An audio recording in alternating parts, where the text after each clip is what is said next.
This week, in Axtell, Texas, a horrifying scene emerges as a cold but crazed man goes on a murder spree involving one particular family, leaving multiple people dead.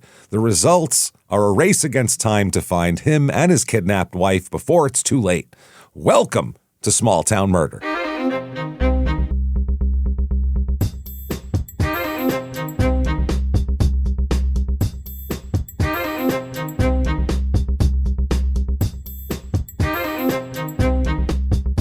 Hello, everybody, and welcome back to Small Town Murder. Yay! Yay, indeed, Jimmy. Yay, indeed. My name is James Petrogallo. I'm here with my co-host. I'm Jimmy Wisman.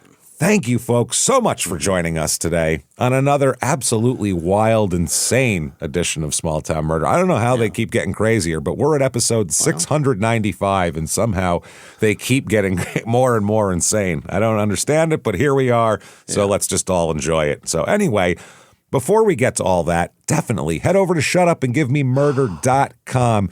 Get your merchandise, first of all, everything from skateboards to coffee cups.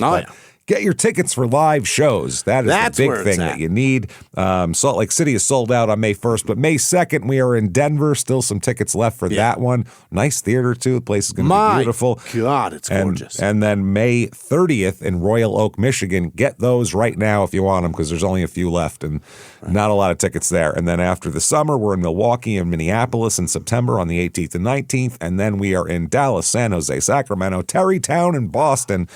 Head over to shutupandgivememurder.com. That's how you say that. And get your tickets right now. So do that, and then listen to our other shows, of course.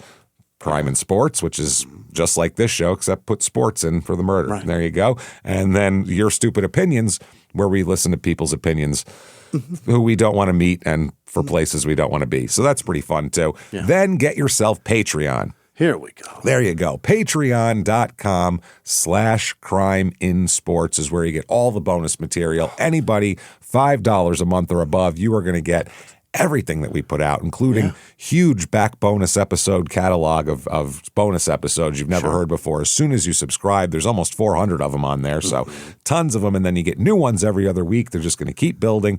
One Crime and Sports, one Small Town Murder, and you get it all. All of it. This week, we're going to be done with Corey Richins, and we are going to do an internet salad break. Great. This is going to be a lot of fun. We go over whatever's happening in the world, minus politics. We try to stay out of that. And minus the world. Minus the world. All the shit that doesn't matter, we like to go over and make fun of, and it's the best palate cleanser, and it's so fun, and it's kind of popular demand. People keep asking for another one, so let's do it. That'll be a lot of fun. Patreon.com/crimeinsports. Then, on top of that, you get all we put out, the Your Stupid Opinions, Crime and Sports, Small Town Murder, all ad-free with your Patreon. And you get a shout-out at the end of the show, too. Jimmy will mispronounce your name, even though he'd love to get it correct. That's a certainty. That said, that's disclaimer time. This is a comedy show, everybody. We are comedians. Yep. We're going to make jokes, and there's a lot of death on the show. There would be kind of false advertisement if there wasn't. So it's called Small Town Murder. So, I mean, there's going to be death, and we're going to make fun of it. And you go, well, how do you do that? How does that make sense? Well, we kind of think it's actually kind of a less creepy way to do it. Yeah. Putting like ominous music in the background and talking about a dismemberment is kind of creepy in my opinion. And I'd rather, it's kind of just to ease the tension around it a little bit. But what we don't do to make this okay is we don't make fun of the victims or the victims' families. Why is that, James? Because we're assholes. But we're not scumbags. See how that works? And that's kind of how the line we like to walk and toe there. So there you go. If you think that sounds good to you, you're going to hear a wild story. If you think true crime and comedy should never, ever, ever go together, I don't know why you chose the show, but you should give it a shot anyway and see what you think. But either way, no complaining later. That's what we like to say. That said, I think it's time, everybody, to sit back. What do you say? Let's all clear the lungs here. Arms to the sky. And let's all shout, shut up and give me murder. Let's do this, everybody. Okay. Let's go on a trip, shall we, Jimmy? Let's do it, my friend. We are going to Texas this week. We'll also be in Dallas on September 3rd, so we will be in Texas. This is in Axtell, Texas. Yeah. Axtell. Hard to Yeah. Small place outside of outside of Waco. Oh, boy. Oh, On the yeah. western side. It's in East Central Texas is where Waco is. Is that not? No, it's East Is Central that not Texas. West Texas? Nope, that is East Central Texas. Is Plano west of there? No, Plano's outside Dallas. It's a Dallas suburb. I'm not real good with my Which is in Texas geography. I just know that Eastern Texas. whole state sucks. Yeah, Amarillo's out west. That's what we know. That's up in the top, isn't it? In the Panhandle, yeah. Yeah. But that's like Western. Otherwise, El Paso, there's not a lot in Western Texas. Where the fuck is Baylor? It's hot and desert. Baylor is Waco? Dallas, or it's in one of the cities. Around one of the cities. This is East Central Texas, about an hour and a half to Dallas, about an hour and 50 to Austin. It's way over there. Yeah, kind of in between there. It's about 3 hours and 10 minutes to Fredericksburg, Texas, our last Texas episode, episode 652, one of my favorites, Madness, Murder, and Multiple Personalities. That's where LBJ's hometown. Yeah. That's where the guy took all the furniture out of the house and buried it in the front yard in the exact arrangement that he had it in the living room, which is insanity. That's one of the craziest things I've ever heard in my life. This is in McClellan County, area code 254. This is a small place. I mean, it is not a big place. When you do like the statistics and stuff, you got to do it by the zip code. Like the town itself doesn't even have its own stats. So, so it's just the zip code, which means kind of the encompassing rural areas and kind of suburban Waco too. It was established in the early 1880s as a rail stop here between Corsicana and Waco. This is, when the railroad was expanding in the 1880s. This was, the big time they were doing Oh, my God. Because you said Corsicana, I just remembered the Corsican Brothers, and now I'm watching that movie tonight. What a great movie that is. Yeah, that's Cheech and Chong. Cheech and Chong stabbing each other, and the other one feels it? That's amazing. Good shit. No, it's good shit. They got a post office in 1882. It was named in honor of a railroad officer. So again, very exciting. Axtell? That's where Axtell came from. Okay. They opened up the Axtell State Bank in 1912, and that was good for the local businesses because then you could get some loans and stuff like that. Apparently, Axtell reached a peak of population in the town proper of about 400 in 1914. So it's been a while. Wow. That was their peak. That was their peak. Then that year, there was severe storms and floods in the fall of that year that damaged and destroyed crops and property and made it impossible to make loan payments. So then nobody repaid their loans to the point where rather than the bank being able to just foreclose on stuff, the bank had to close because nobody was returning shit. So that was that. You just wait out the bank. That's what you had to do because otherwise, if they took the property, no one else was going to buy it. It was all flooded and screwed up. So it's best known for being the site of Mount Carmel Center. Yes, which is the site of the 1993 Waco siege. David Koresh, Branch Davidians, all that shit. That didn't happen in Waco like you hear. It happened in Axtell, actually. But Waco's the closest place anyone's heard of, so that's why it's there. That was if you don't know, if you're very young, in 1993, this was a 51-day standoff between the FBI and basically the federal government and a group of lunatics, a cult leader who raped children and took everybody's wives and a cult, an insane cult of lunatics that basically entrapped these poor children to die in a building. Entrapped a whole bunch of people. Yeah. And then the government's response to it, we could do 10 episodes debating Waco and there's crazy. A lot of mistakes, man. There's a lot of crazy on both sides of that went nuts. So either way, this was a 51-day standoff that resulted in a giant fire with explosions and 86 people dead by the end of it. That was including federal agents. Including 20 to 28 children. Oh, sweet Jesus. Of course. 22. Why is there a discrepancy? I don't know if that's discrepancy of who's considered a child or not, or maybe 17, 19. That's what I'm saying. I don't know, but that's what they say, between 20 and 28. Wow. Okay. So that's what this is famous for, this area. What a town. Flooding and the Branch Davidians. Wow. It's a farming community otherwise, like agriculture. Reviews of this town. There's a few here. Here that's hard because you have to really look for reviews of this town. Here's one person, and there's no stars on these reviews, so we'll have to decide what they think. I've lived in Axtell for over 20 years and couldn't be happier. 1 star. Yeah, 1 star. It's a safe and friendly community where everyone knows each other. The cost of living is low, and the schools are great for kids. Who else would they be good for? Yeah. The schools are great for Grandpa. He really loves them. That's where it got, wow. Yeah. 2, Axtell is a beautiful place to live, but job opportunities are limited. It's a great place to raise a family, but not ideal for young professionals looking for career growth. Yeah. So raise your family in a nice rural environment and then send your kids off to actually be able to work and get a job. So the government can't peer on you. Oh, yeah. Or you can just collect a bunch of them in a giant building. Here is another one here. I moved to Axtell for the peaceful and quiet lifestyle, and I haven't been disappointed. Yeah, you'll get a lot of quiet. That's one thing you're going to get here. The town has a lot of charm and the people are welcoming. However, there's a lack of entertainment options and you have to drive to nearby cities for more activities. Right. Yeah, there's nothing here. Nobody's coming out there. No. And then finally, I love living in Axtell. It's a close-knit community where everyone looks out for each other. The cost of living is affordable and the town has everything you'd need, which apparently doesn't include entertainment options or activities of any kind. You don't need that. You don't need that. You can get water and clothing and shelter. Food, water, shelter. That's what you can get. We got it. I wouldn't want to live anywhere else. Mm-hmm. So there's that. Yeah, it's weird. When I looked on Niche for reviews, there's none of that. They only have reviews of their school district on Niche.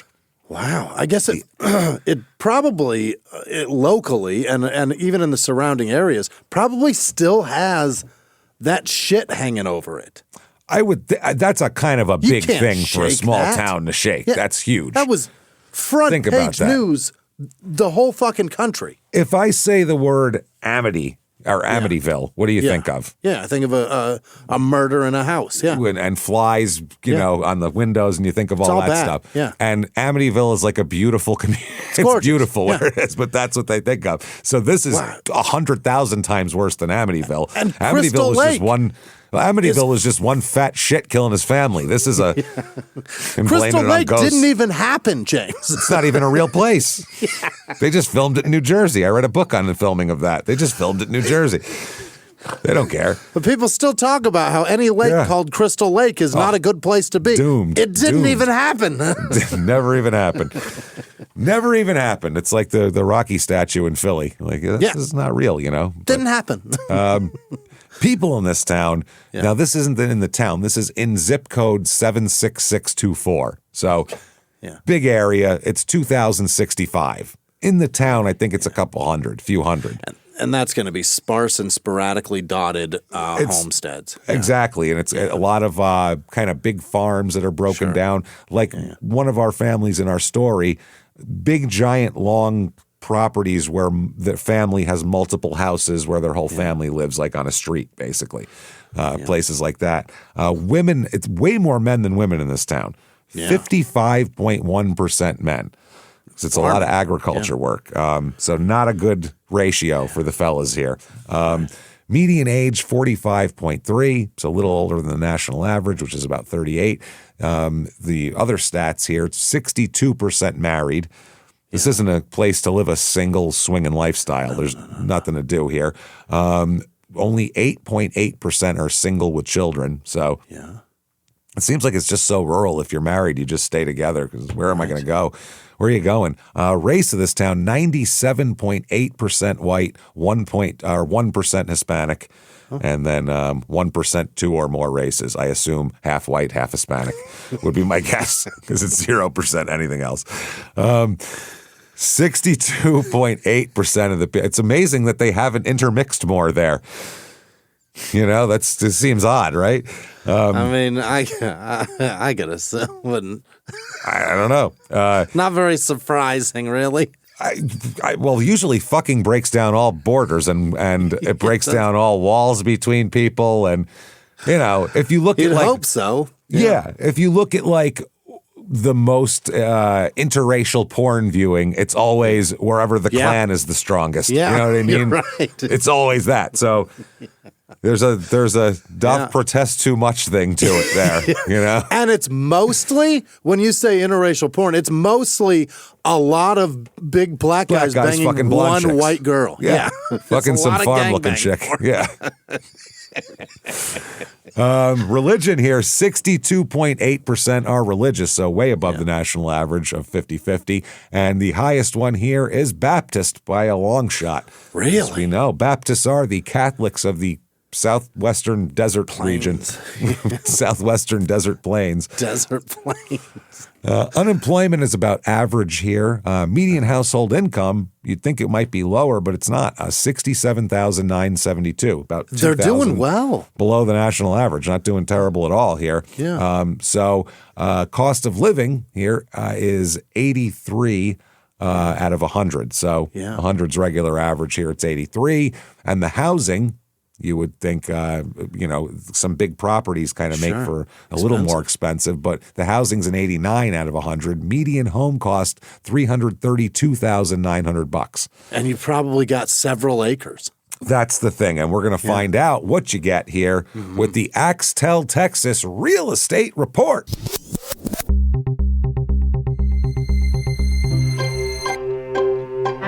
All right, the average two-bedroom rental here goes for $940. I don't know if there are any two-bedroom rentals, but for much lower than the national average. By far, about $300 lower. Here is house number one. Not great. One bedroom, one bath. So technically, T-bowl for each and every b-hole, but for that one b-hole, just one b-hole. 696 square feet. So like a size of a small one-bedroom apartment, essentially. Built in 1946. It's not great, no frills, and there is one picture, and it's from the outside. So that's a bad sign. $79,000 for that, though. Is there a studio home? Does that exist out there? That's probably kind of what what this is. Yeah, that's what it seems like. Otherwise, they're very small rooms. Here is a 4-bedroom, 2-bath, 1,465 square feet. Not a big lot, kind of wedged into a bunch of other smaller, lots here. But it's a nice house. It's brick. Nicely done on the inside, nice wood floors. Nothing wrong with it at all. Built in 1962. $175,000 for that. So that's it's so kind of bad. your basic family house, $175,000. And then the next one, this is a great deal if you're looking to buy a house of this price, but 4-bedroom, 3-bath on 2,703 square feet. Very nicely done on the inside, very nice on the outside, right on a pond. It's got like a big pond in the back, and it's got like a boat dock thing or like a swimming thing to jump off of out there. It's pretty cool. 58 acres. What the fuck? 58 acres, and there's trees and shit. It's not just like the desert. It's trees. $899,000 for that. That's not bad. The land alone is incredible. That's a lot of land. It's not bad. That's a pretty good price. They just had a $26,000 price cut on that bad boy. And it's dropping. It's dropping. It's dropping. Get in there. Built in 2010. Things to do here. The Mount Calm Spring Festival, I found. Yeah. This is nearby, and it's like a 2-minute drive to the next little town here. Right. They have a softball tournament, a barbecue, an arcade. They also have entertainment. Yeah? Yes, they do. They have, let's see, the Blue Sundown Band. Uh-oh. The Chance Hasse, Hasse. Yeah. Anything? Hasse, Anybody? Colton Hawkins, which you might as well just... What the fuck, man? That came out of an AI country name generator, is what that did. You're Colton Hawkins. Sounds good. Get a guitar and start strumming. That's what that is. Start talking about beer, and you'll sell some records. And then I think the headliner, the one night, is Josh Ward. Don't know who that is. I don't know if you ever heard of him. The next night, we are going to have DJ D Best, sorry. He's D Best. D Best. Mary Beth Bird will be there. All right. And then, maybe my favorite name of all time, DJ Cowboy Confucius. That's just good stuff right there. Yeah. You can't beat DJ Cowboy Confucius. That's fucking funny. He's playing Amarillo by Morning over the Yin Yang Twins beat or some shit like that. That's just too much, man. Holy shit. So, yeah, there's going to be all this stuff, and that's what they got going on. There's also a holiday market, and then, place I want to go, the Dr. Pepper Museum is there. They have a Dr. Was it invented around here? It's Dublin, I think, is the place, but it's in Texas, and I have a glass bottle, Dr. Pepper, sugar Product Dr. Pepper, and that's what you get. Well, I figured, what the hell? These are hard to find, by the way. Yeah. Oh, it's so good, though. The real sugar Dr. Pepper does not compare to... No, very it's little different. sodas compare to it. It's so clean and good. Yeah. Well, you can do different things here. You can do make a soda, which is $20 per person. So $20 to make your own soda and then have a soda. Or just go to the store, man. Get a shot. Yeah. $5 per additional bottle purchased at the time of your experience if you want extra for sodas. one bottle? For each bottle you make, by the way. So you can choose from one of 7 signature Dr. Pepper flavors. You can do Dr. Pepper, Diet Dr. Pepper, 7-Up, or Big Red as your base, and then add a variety of simple and artisan flavors to create your own unique soda. You also get a soda jerk hat and a soda expert sticker. Yeah. And then jerk there's is like short for jerk off, right? But not soda jerk, right? It's soda jerk is somebody that made sodas in an old-timey soda shop. He would jerk the handles. That's where it came with jerk? Exactly. Yeah. Right. Then there's also a paranormal experience. Yeah. I don't know what that is. I mean, I can think of 20 to 28 of them. No, they're going to have the museum is haunted, apparently. Oh, okay. So they go around, they give you flashlights and investigation tools and a glass bottle of Dr. Pepper that looks something like that. Is that how you trap them in the bottle? And then there's the extreme pepper experience. Here we go. Which is all of the above. You get the guides, you get a bottle of soda, you get to make your own, you get a stupid hat, you get to find ghosts, and you do everything. That's $100 a person. $100 a person. Wow. That's wild. Go to Disney. What the fuck? That's crazy. Oh, my God. That said, crime rate in this town, what we're interested in here, is about property crime, about 1/4 under the national average. So that's good for property crime and violent crime, murder, rape, robbery, and, of course, assault right at the national average. Really? Yeah, but I mean, that could be 2 guys beat the shit out of their wives and that small of a town made the crime rate shoot up, or 2 idiots got in a fight at a bar. Who knows? Oh. So that's the ones, I guarantee it. That said, let's talk about some murder. What do you say? Here we go. All right, let's go back to 1989, everybody. Yeah. Oh, baby, where were you in 1989? I was born, 9. That's where I was. A child, small child. Yeah, sitting there grooving to Milli Vanilli. Turtles. Yeah. That's what you were doing. You were blaming it on the rain is what Jimmy was doing in 1989. So at this point, Axtell itself has 105 people.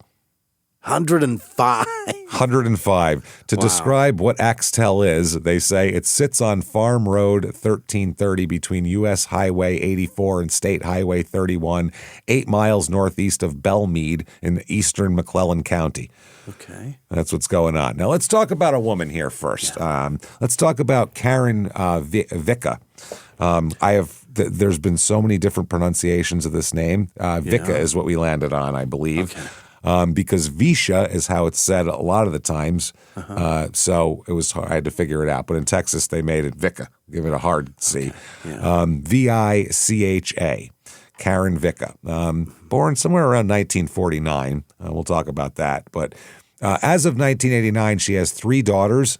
Yeah. 2 teenagers, a 16-year-old, a 14-year-old, and about a 10-year-old. And she's 50. And she's in this time, about 50. She's got Anne Marie, Tracy, and Heather are her kids.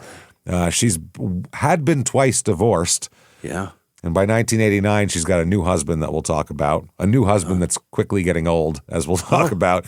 And she lives by her parents. She lives in one of these places where the whole street is her family. Mm-hmm. All different houses. She lives in a trailer on this street of different houses. Yeah. Apparently, they have a lot of yellow brick houses, is what the family built. Really? I don't know. Yeah. I don't know why. Painted brick, or I don't know they if they found painted, yellow bricks? Not sure. No idea. idea. Like the road? I guess, but in a house form. Who knows? I've never heard of it other than that movie. No, that's what I read though. Yellow brick houses, which I was like, that's weird. I thought the same thing. I was like, that's strange. I mean, maybe you'd paint them so the sun wouldn't make it hotter. I don't know. Dark color attracts heat. Maybe they're just yellow brick houses. Maybe. You know what I mean? No. Yellow brick, but yellow brick. There couldn't be anything less pertinent to the story. I get it, yeah. So I'm on board. No, that's what we do. We will veer off into that. I'm like, this does not matter. Corsican Brothers, James. Yeah, that's what we do. I get distracted very easy. We do it all the time, my friend. Her parents live across the street. They are Robert and Zelda, as in the legend of. Yeah. Her father is Robert. He's 64 years old at this point. He's a retared plumber, just retired a couple years ago. Attaboy. He's tired of getting under your goddamn sink, and he's had it. He's been tired. Wow. Tomorrow he'll be retired again, and tomorrow and tomorrow and tomorrow. I'll never stop being tired. This man has seen the shit of every person in town and hates Everybody. it. Hates it. And their hair and a couple of their tampons probably. Oh, for sure. Yeah. And probably like a baby, I assume, at some point. Yeah. He's like, fuck, I hate calls after prom night. God damn it. And he has to. Zelda is 60, Karen's mom. She still works. She works for a foot doctor, I believe, in Waco. And they seem like a happy couple. They're doing their thing. They have not only Karen, but Karen's got a brother named Bobby, who is 39 years old. And he is at this in 1989. He is an 18-year veteran of the Waco Police Department. He's a sergeant in the Waco Police Department. He also lives in his own house just down the street as well. Sure. So they all live on the same deal. He's got a daughter and a son. His son's name is JR, and he's 11 years old in 1989. Yeah. We'll talk plenty about him too. So now Karen is twice divorced. Yeah. And about to be or trying to be thrice divorced. Yeah. You say she's 50 and her mom's 60? I think, no, she's not 50. I apologize. Okay. I meant she's younger than that. Her date of birth, I've seen 5 different dates of birth for. Okay, got it. So I'm trying to figure it out exactly when she's born. She is younger than this guy, but not by a ton. I think she might be, 10 years younger than him. Billy Wayne Coble is who she marries, who's the new guy she's trying to get a divorce from. Now, Billy is Billie, meaning his name is not William. No. That's not, he's not going by Billy as a nickname. His name is Billy. Not a lot of Billies like that, unless they're ladies, usually. No, and most of them are exactly where you'd expect them to be. You betcha. Yeah. It's like Jimmy's with an IE. Yep. So Billy Wayne and Coble is Coble, like noble with a C, because he's not noble at all. And a lot of people call him Billy Wayne. Yeah. Old Billy Wayne there. Billy isn't enough of a name for him. He's born September 9th, 1948. Yeah. Now, Billy had met Karen when she was in high school, and he had been... At the time, I believe he was like on leave from the Marines in Vietnam. Oh. So, you know what I mean? It's that kind of situation, or right after that. I guess they talked a few times, and then they never really kept any connection with each other. Sure. Then they met again at a nightclub in 1987, and that started a relationship, and they'll end up being married in 1988, as we'll talk about. Hey, we got to know about Billy Wayne's background because it's really quite the spectacle here. Okay. His father, never around, gone. No. From the start, from jump. His mom has a lot of problems, mental problems. Oh. A lot of issues. So basically, for his first 4 years of life, his mother was in and out of institutions, and he was raised by an alcoholic stepfather who... Fun. Beat the shit out of him and all that kind of thing, and didn't work, and they were really poor and real poor, rural Texas poor, very poor, Jesus. Rural poor, Dirt poor. Dirt poor. He's got a brother and a sister. Now, from the age of 4 on, his mother gets pretty much permanently institutionalized. Billy Wayne's mom? Billy Wayne's mom. Institutionalized at the Austin State Hospital with a psychoneurotic disorder. Oh, boy. she had a crazy fucking meltdown, and they took her away, and she never came back. He's now with the alcoholic stepdad. No, he gets sent to a state children's home. Perfect. In the early 50s, which nice place. Beautiful place. I mean, those places suck now. Yeah. And we actually try now a little bit anyway, when there's funding anyway. But back then it was just pool, like, I'll tell you that. Yeah, back then it was a different type of deal. So to be raised in a rural Texas children's home in the 50s is brutal. Yeah, it's a school for orphans. You're basically you're unwanted. Now, his brother and his older sister were packed off to the Corsicana State Home for Children. Oh. And they were sent somewhere else. And he stayed by himself. So they split up the kids in the family and sent them to different places. His sister eventually, while at the State Home for Children, got in trouble for, quote, promiscuous acting out. So got in trouble for fucking guys. Yeah. And got sent to a convent. They forcefully made her a nun. You will be a nun now. They forced her into the nunnery because she was too friendly. Like, because she's an angel. What do you think's going to happen in the nunnery? Yeah. She's been raised in a children's home. She's probably been molested since forever, including by alcoholic stepdad. Send her off to the Catholic Church. Send her off into the nunnery. Yeah, she won't. That'll shut it all right down. All right, that'll fix it. That's what they used to force people into. His brother was placed under the Waco probation department because he was fucking up too. But Billy Wayne stayed at the home for 12 years, from age 4 to age 16. 16, Jesus. He lives there. Now, he has some workups done on him when he's 15, and he's got some mental problems. Is that right? You might imagine here. The institution brought in a psychiatrist named Dr. Hodges, and Dr. Hodges described him as paranoid, distant, deliberately not smiling, as if he must deliberately keep people away from him to avoid the hurt from further rejection and hostility. Yeah. That's an interesting diagnosis. That's like he's A adapted. to B. Yeah, he's adapted to not being cared for by way of pushing everyone away so that they don't try to. He pushes everyone away because no one's ever cared for him. Right. Whenever he thinks someone's going to be nice to him, or when you're a kid, you're looking for someone to be the mother figure or father, and they're not. Then you're after a while you go, well, fuck all these people. Then I'm not going to be friendly. They're not going to be nice to me, so I'm not even going to pretend like we're going to fucking get on. So it makes perfect sense here. Yeah, it's bad. He also said he was extremely hostile to women. Oh, that's interesting. Which he hates his mom. Made very deprecating remarks about them and seemed to have a very low opinion of women. These are all quotes from the doctor's report, which is not good. No. The final assessment basically is, quote, this boy represents a sociopathic personality disturbance of the dissocial type. Noted that he and people like him gratify their own desires without regard for the cost of others. And then he said, the long-term prognosis does not look good.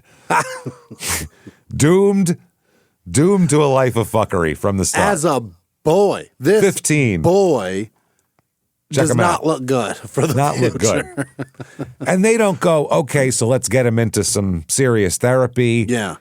Especially get him a woman therapist that he can trust and build. They just go, he's fine. And you know what they do? They encourage him to join the Marine Corps, which is what he does. Oh. I mean, what else? I mean, that's fine. You want to join the Marine Corps, but what else? What else can he do? Like, he just also nowhere to go. Back then, very few women in there. Oh, yeah, absolutely. Very few women, and that's a good place. And plus, if he's aggressive and he's angry and all, go in the Marines. I mean, we got a war to fight. Yeah. Back then, too, they would go, maybe we could shape that into something useful, basically. Mold him into following rules and order. Yep. So he joined at age 17, which would be about late 1965. Guess what's going on around that time? Cool. So he is sent to Vietnam. Yeah. Big as CCR fan. He's Fortunate Son is a constant loop in his head. He can't stop. He hears that and he just hears Chopper start going. And that's the thing. He was a machine gunner in combat too. So he's a wow. Yeah. He later told someone who interviewed him that the killing always stayed with him from Vietnam. Yeah. He said he could still see the first person he killed in Vietnam just as vividly as the day it happened. Oh, jeez. Said that 30 years later. He serves 4 years in the Marines altogether. We'll talk about how he ended up getting out and everything. But while still in Vietnam, he returned home from Da Nang to meet a woman. Or to go back to it. He had a fiance at the time. Sure. Don't know who she was, but basically he came home. I don't know if it was a surprise visit. I feel like if you're coming home from Vietnam, there's been a notice sent. People know when you're coming, right? Yeah. He's getting here today, and he's at the air. Like you would imagine that somehow his fiance missed the note or missed the telegram or missed whatever, because when he came home, he found her in her apartment in the middle of fucking a guy who clearly wasn't him. Oh, my God. Now, imagine being that guy. Yeah. Imagine if you didn't know any of this. You're just, hey, I got lucky with some chick, and then her machine gunner fucking fiance comes in on leave from Da Nang to fucking kick the door open. Like, oh, my God. You're going to get a Forrest Gump ass kicking. That's my Jenna. This is bad stuff. Jesus. He threatened to kill both of them, became enraged, which seems like A to B, I would say, for this guy. I mean, I've never been to war. I think I might say those words. Yeah, and I'm not just coming home from where they're like, just kill as many people as you can. It's weird. Just unload it and then reload it, unload it again. Do that all day. It's super strange to send someone like, you're going to go on like a break from combat quick and go home and be normal and then come back and kill again. Like, we really don't have any idea how the human brain works, but you can't turn it on and shut it off like that. I don't know how we expect football players to not be crazy when they get off the field. Never mind people who've been told to literally murder as many people as you can. The hyperbole in the NFL in the locker room is enough. Yeah. This is actual legit. Yeah. Bring me back ears. Take them apart. Yeah. Wow. So he ends up getting in a fight with the guy after that. There's a big fracas and melee after he threatens to kill them. During this fight, he had a knife at some point. Uh-oh. And we know that because he accidentally stabbed himself in the right leg with it, in the right thigh. So he ends up hurting himself. He got tangled up so much, he hit the wrong leg. He hit the wrong leg. But his story was that it wasn't an accident. He said he deliberately tried to stab himself in the abdomen and missed, which is a pretty big miss. Yeah. I don't know how you'd miss stabbing yourself in the abdomen and get your thigh. That's, wow. Now, there's a military medical report from this incident that noted that he revealed evidence of a lifelong maladjustment from this thing. Is that what we're calling that? We're saying he's a fucking maniac and crazy person. A bit of a crazy person. And that's from the Marines, by the way. Yeah. It's like lifelong. They want you to. Yeah. Their whole thing is kill, kill, kill. And they're like, hey, this guy's a little fucked up in the head. So you got to be super fucked up. Yeah. Full Metal Jacket. What did they have on the helmet? Did it say license to kill? Born to kill. Born to kill. Yeah. That's it. They don't even have, they don't even have like medical staff. Like they have it on a base or whatever, but they don't have like their own doctors. The Navy doctors do the Marines because the Marines teach people to kill, and that's all. It. Yeah. That's it. So, and that's fine. It's a military. That's what they need to do. But I'm saying it's weird when they say, hey, he's a little off. He's a bit much. Yeah, he's a little too violent for us. You got to be really fucked up. Yeah. On the hospital ward, he was described as hostile and belligerent. Before slowly beginning to conform to the ward environment after a while. Okay. He received an honorable discharge, How about that? But was explicitly not recommended for reenlistment due to a series of violations and convictions during his time in service. Is what was on. You don't got to go home, but you can't stay here. Yeah. We're going to give you honorable. That's nice, but we're done with you at this point. Back. Yeah. You're not welcome.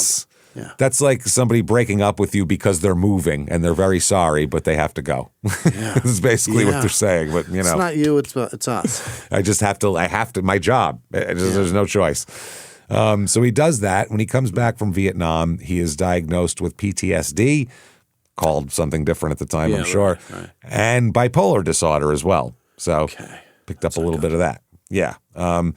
He was hospitalized when he returned due to trauma he experienced during the war. And his sister said that he was never the same after he came back from Vietnam. He was a different guy. Can't imagine. As probably tens of thousands of people. Yeah. I'll bet that number. Everybody said that. From that war, I'll bet that number's somewhere around 80-something%. It's a lot of not the same. Yeah, they were never the same. And the others were people that didn't see combat. No, yeah. It's true. World War II, people were fucked up too. Yeah. 100%. You could still smoke 2 packs a day and drink a bottle of whiskey every day, and people just thought you were a man back then, so it was fine and you could cover it up. Plus, those people grew up in the Depression. Yeah. So a lot of those guys going to war was like, oh shit, this is the first time I have nice clothes and I got steady meals every day. Right. So it was a little less. Whereas if you were coming from this era in the mid '60s in America, a little bit of a softer time for kids to come up and then go to Vietnam. I don't think they were ready for that shit. There's also a side horrible. of when they came back from World War II, they came back as victors, whereas the other side. They did not. No, they came back as they didn't even know what the hell they were doing over there. Right. There was no plan. There was no hey, objective. Let's go ahead and beat Hitler. There's no cartoon of Bugs Bunny kicking Hitler in the dick. Like, we didn't have any of that for Vietnam. Yeah. It was just this kind of nebulous, weird thing. So, I'll bet you there's not a lot of people that can name the bad guy of Vietnam. Well, I mean, I think that's a matter of opinion, probably. Yeah, probably. Yeah. Yeah. That's the problem with war is that there's supposed to be a decidedly bad guy that we're fighting against. It was before that. We always had that before. I mean, World War II, we had that. World War I seemed pretty clear cut. Yeah. But then when it gets a little more... Then it gets foggy after out that. In the ether it's there. Crazy. So 1970, he's going to meet his future bride here. One of them. Yeah. This is Pam Woolley. Woolley. Okay. Woolley. She'll later be Pam Gumbert.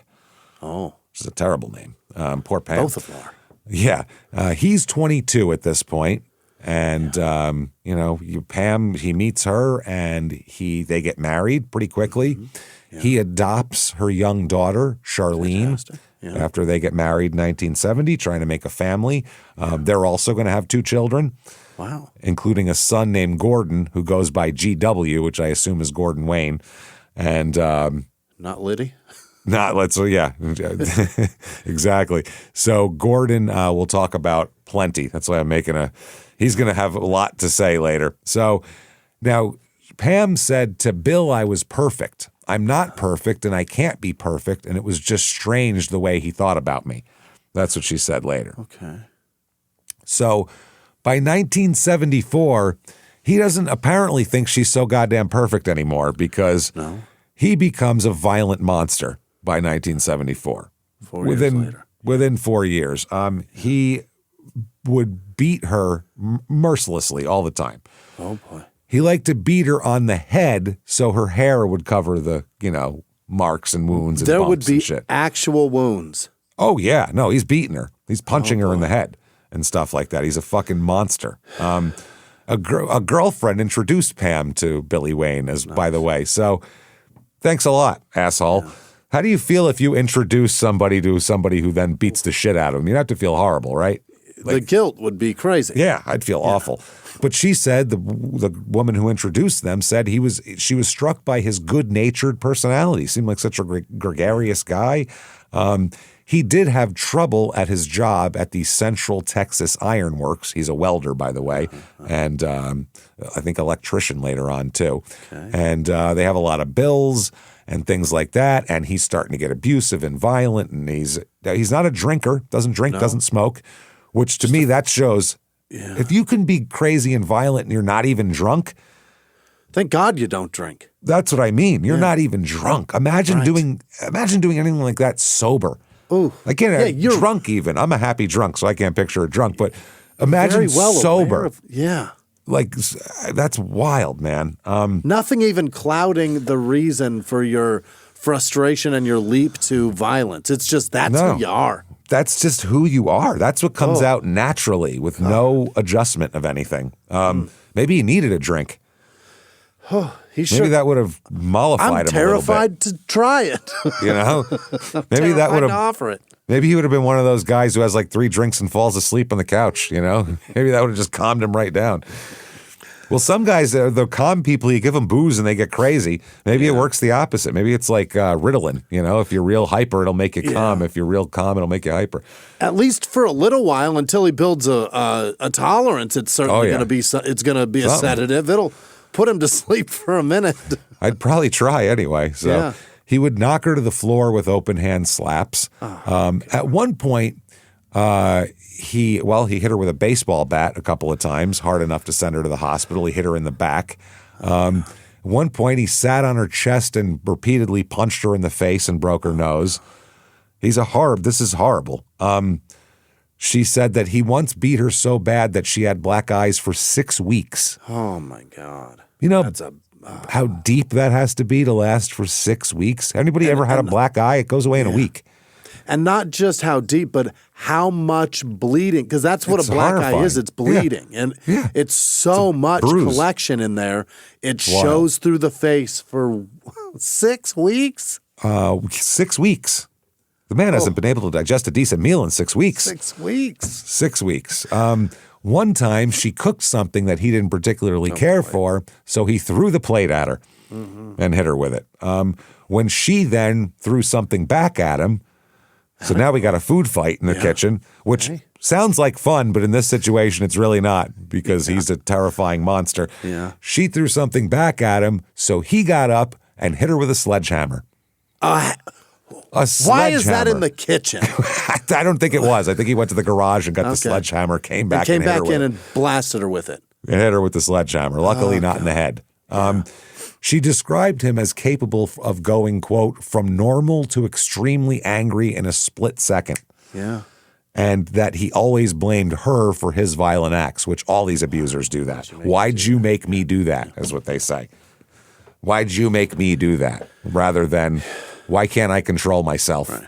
Why'd I make that decision? Why did I make that horrible fucking decision, which is the question you should be asking. Yeah. So that's what's going on here. But from normal to extremely angry, boom, right like now. That. And this is, like I said, no booze, no drugs. That's crazy. Nothing. Like, get this man some weed. He needs it.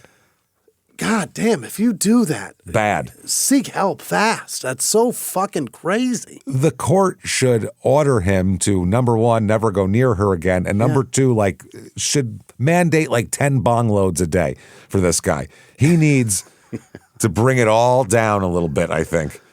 He also needs a collar with a geofence around it that just goes house to work, house to work. That'd be good, like a dog, like an electric fence. Yeah, that'd be good. I think that'd be perfect. You're not allowed to leave. So he then told her that if she ever filed for divorce, he would, quote, fix her so no man would ever look at her again. Okay, so that would be scarring or I will maul you, so you'll be I'll disfigure you. Disfigure you. She did file for divorce in 1975. Oh boy. She said, for the safety of my children and myself, but then he got all sweet all of a sudden. I'm so sorry. You come back, everything's going to be different. Please forgive me. I made all the mistakes and I didn't know, and my family and my daddy was never around and I don't know how I'm supposed to act and blah, blah, blah, blah, blah. And she said, okay, and took him back. This is horrifying. So what's her dad like? You know what I mean? Yeah. What she's seen. Yeah. Nobody who didn't come up in this would put up with this. Yeah, and the daughter that he adopted, usually. What's that girl's father like? Yeah, because he's not around to be. Exactly. She's available to be adopted. He has given up parental rights completely. Yeah. So that's what I mean. So she's not picking winners. So what happened there? So then it goes downhill. Now this poor girl, the daughter, this is the house she grows up in. So fuck, it's horrible. So now there is, I guess we'll call this section the quote good. Good. Which is hard to even say, especially because wait till I tell you after this. He served as a section leader in the U.S. Army Reserves, and he was well respected by the commanding officers and troops, and did a great job there. Everybody said he was great. He also he was a member of the Waco JCs, which John Wayne Gacy was a member of the JCs. Was instantly a youth lack of credibility. Yeah, was those, a youth those should be dissolved. Yeah, youth football coach, which again, I don't trust that at all.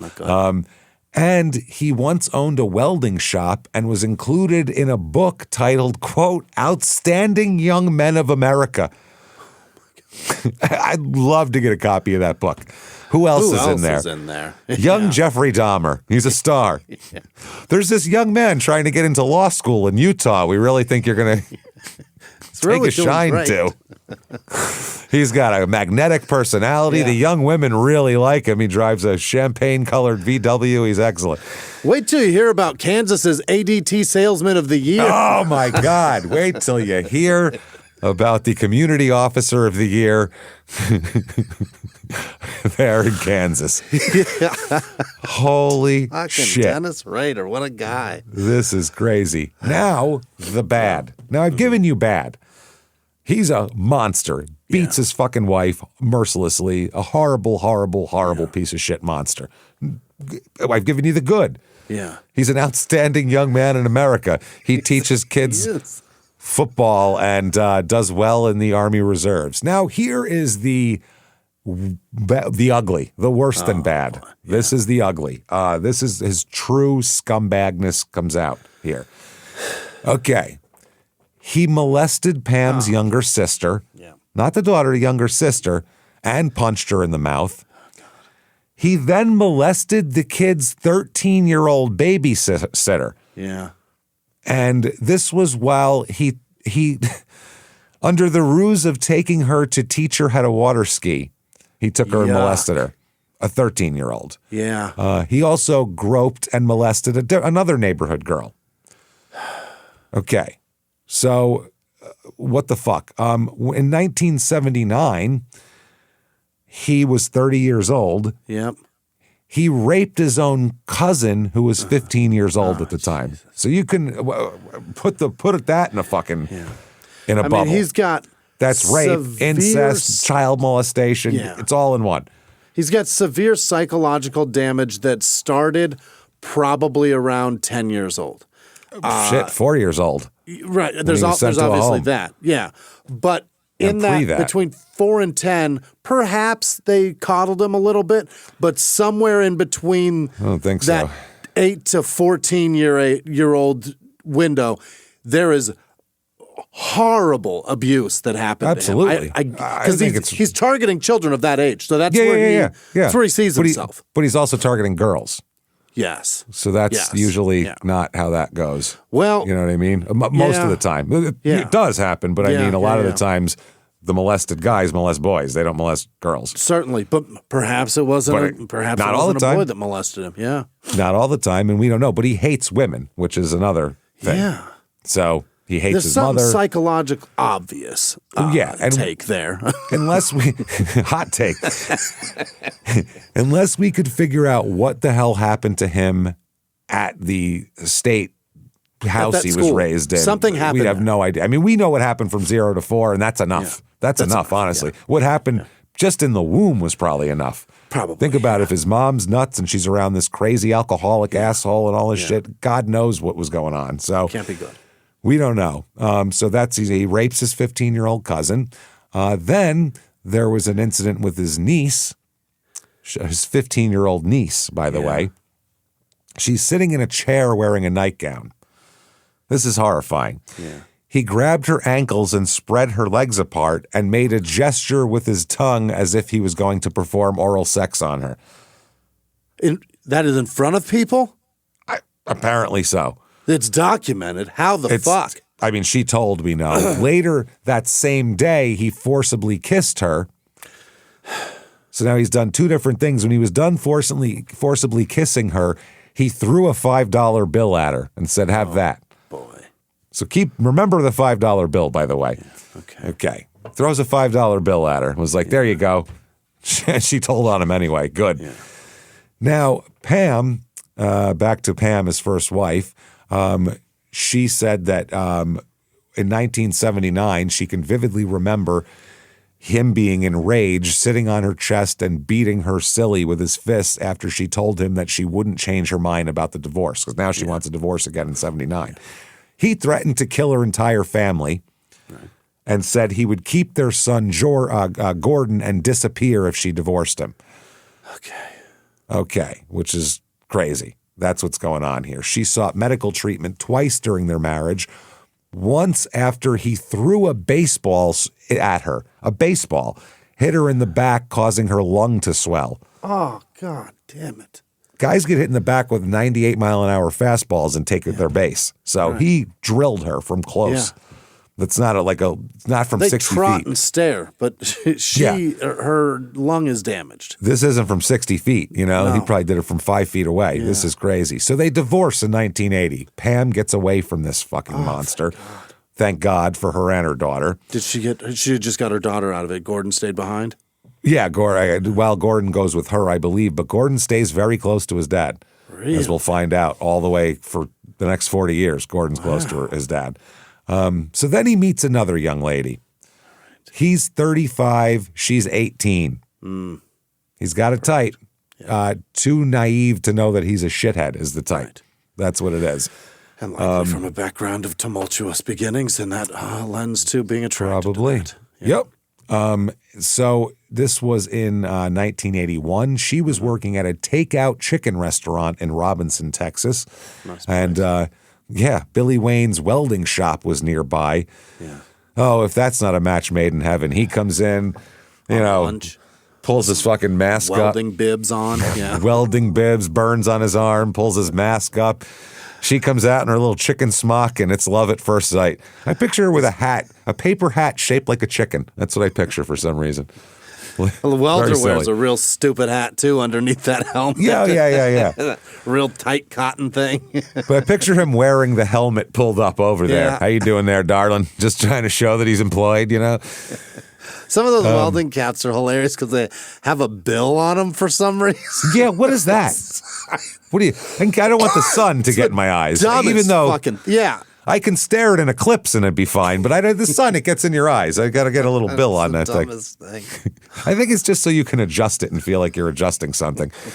I really feel like that's what it is. Guys just want to be able to grab and adjust a hat. What a wild fucking... It's a weird profession in the first place, but the safety equipment is insane. It's crazy. It's crazy. So his welding shop is there, and he would stop by at the restaurant to not only get some takeout chicken, but also to talk to her. Okay. You know, the young teenager that works at the goddamn chicken shack. Oh, boy. So this is Candy Ryan, her name is, and she's very impressionable.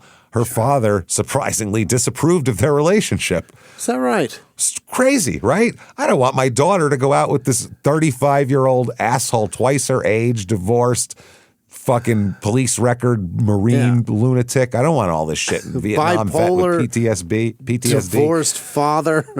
Twice her age, by the way. He threatened the father as well. Oh. He threatened the father. I don't understand. This is Texas. I don't get how the father didn't shoot him. I think that's legal there. There might be. Well, it might be. It's probably legal to threaten your daughter's boyfriend. That's probably legal, I'd imagine. Yeah, right. And if he fires back at you, I think it's legal to shoot him there. Probably. On your own property, yeah. If it's on your own property, if you invite him into the front lawn, he was dumb enough to come. I feel like that's part of the law, or at least was. Castle Doctrine, if I've ever heard it. Yeah, because I'll tell you what, fought and died for. If that's my daughter, and I say stay away from my daughter, and you threaten me, I'm coming for you. I'm going to kill you, and I'm not even, I'm good. It's happening. You're going down. Yeah, that's not hyperbole. That's it. And the dad was right, not surprisingly. After about a year of the relationship being all nice and everything, then he started regularly beating the shit out of Candy as well. They're dating anyway. These guys do not change their stripes. No, by the way. Whatsoever. He regularly hit her in the head. He would grab her by the hair and repeatedly slammed her head against the cabinets and the floor. Oh, boy. These guys don't change. No. He threw a small sledgehammer at her. He's got a real thing for sledgehammers. Yeah, what is that? I don't know. Then, after she tried to leave him, he would stalk her. He stalked her during the marriage and after she tried to leave. He would sit in his car outside the gas station where she worked, and then he would come in to intimidate customers who he felt said more than the, thank you, have a good night to her. Anybody talked to her for more than a couple of seconds, he was in there yelling at them and intimidating them. He just burst through the doors. Get away from my wife, which is crazy. He would call her late at night to tell her where she'd been. So you did this, and that tonight, and you were with Connie, and you were with Bill, and you were with this one, and you were with fucking all these people, and then even say, I like that green shirt you wore tonight, though. You look pretty in that. In other words, I'm stalking you. Yeah, you can't but he's get not away from using me. the information to do anything other than terrorize her. He's letting her know that he's doing it. Psychological warfare. Yeah, he's not breaking up her evening. Right. He's calling her after he knows she's home and saying, I saw everything you did tonight. I know what you did. Yep. This is the equivalent of someone calling and being like, I'm watching you in your house. Yeah. In the event that you want to do something that I wouldn't approve of, understand that I've already seen it. I've seen it. You can't hide from me. Right. Her father tried to help her leave. He then threatened her father again. Yeah. Now, this is twice. That's two. What do you do in that moment? Is that a challenge? I think you kill this man. Yeah. And you call the cops and you go, the guy's been beating the shit out of my daughter and won't let her leave. And then he threatened me twice. Challenged me twice. Yeah. What are the laws here anyway, Texas, man. Candy described him as a, quote, switch-type personality, changing from sweet to nasty in a split second, she said. That's what everybody keeps saying about him. Mm-hmm. No, there's no ramp up. There's no, blah, blah, blah, blah. He doesn't do that. He goes from that to, fuck you, I'm beating you. No warning, no nothing. You never know when it's coming. She said, Candy, that he would beat her regularly when she did something that he didn't like. Once she came home late from a meeting at work, he suspected she was having an affair, so that's one of the times he knocked her down and then repeatedly slammed her head against the kitchen cabinets and the kitchen floor. And that's, 80s linoleum we're talking about. If you believe that, then leave. Yeah. I would say, please leave. But I don't know. I think he even threatened her dad. I think she's scared. You might be right. She's got to be scared. He does all that, and he threatens the one guy in your life that is your protector. Yeah. Outside of him, then what choice do you have? I think you're terrified. I really think he terrified this poor woman, and she's scared that if she leaves, it's going to be worse. Yeah. That's what happens. That's scary. She finally got out of there. She grabbed her last paycheck, and she had been giving her father a little money every week to hold for her as an escape fund. This is like Omar giving Butchie his bank, basically. Yeah. And this is what happened. She got her last paycheck, and the money she had her father gather up, and she fucking took off, basically. Okay. She ran away. When he found out, Billy Wayne told her father that he better watch his back, because I know you helped her. Oh. That's 3 times. Yeah. That's 3. If we're given leeway at all. Come on. I gave him 3 chances. There's not a jury in the land. 3 chances. He's, beating my fucking daughter and threatening me. Sorry, but I think anybody would go, how do you not fucking murder this guy? Like, how do you not? At least lash. Any. At least I say a pistol whipping at the least, right? Some sort of violent. To tell him, you think you're not fucking around. Exactly. I'm not fucking around. I'm 100% not. He put an extra shotgun in his truck rack that he has in his cab there. Now, during their separation, she said that he would call her frequently and beg her to come back, though, Billy Wayne. On several occasions, she said he called and threatened to kill her and her small dog because... And your dog, too. And your little dog, too, because she left and the dog is still there. Yeah. So he's got the dog. Okay. So he says, I will kill your dog. I'll hurt your dog since I have your dog here. She said to drive home his point, he would hurt the dog in some way to make it yelp on the phone. Oh, jeez. Pinch it or do something to this poor little fucking dog to make it yelp. Wow. They were finally divorced in December of 1987. So for over 6 years, she put up with this fucking guy.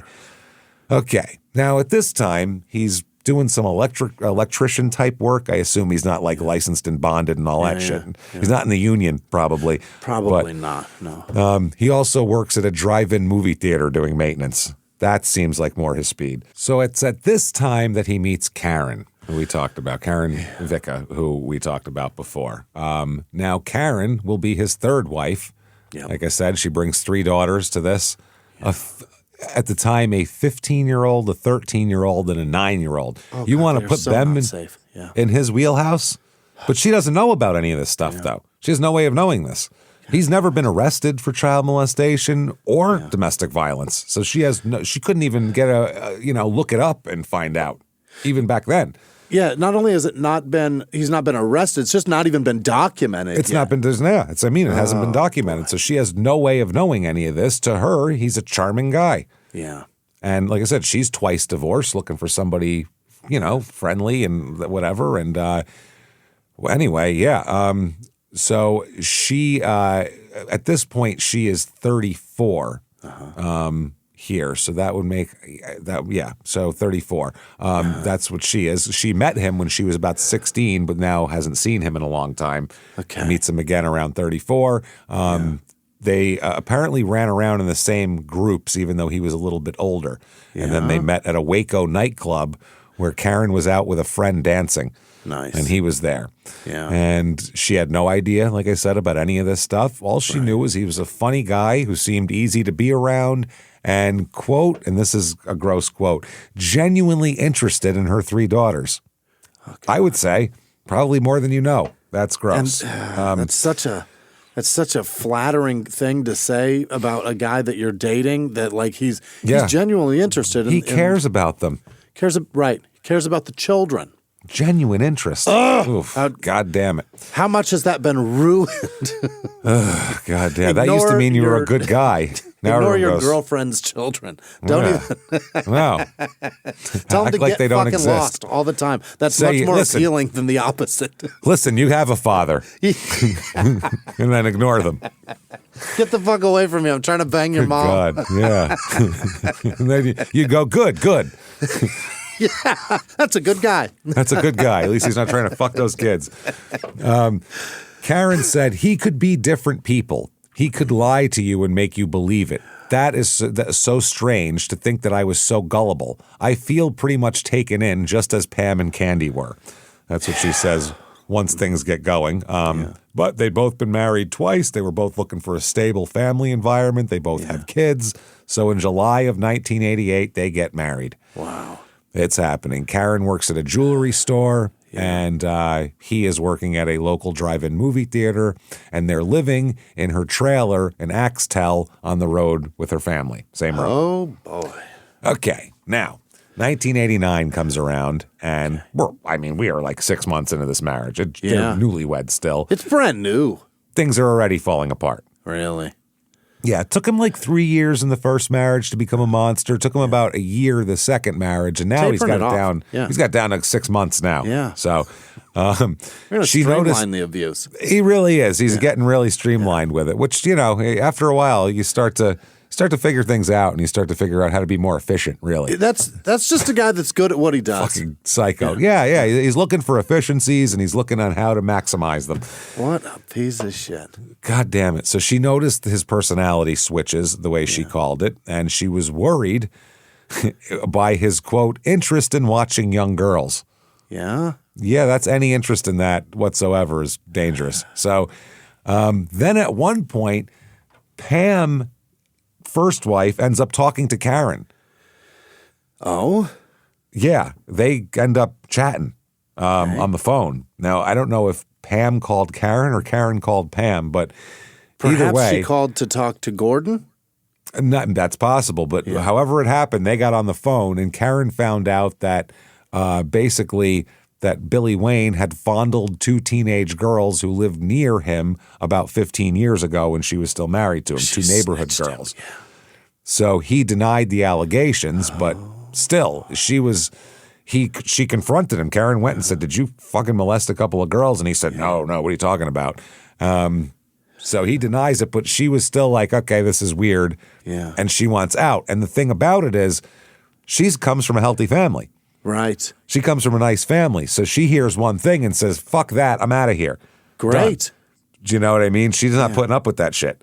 She doesn't take her 10 years. So that's it.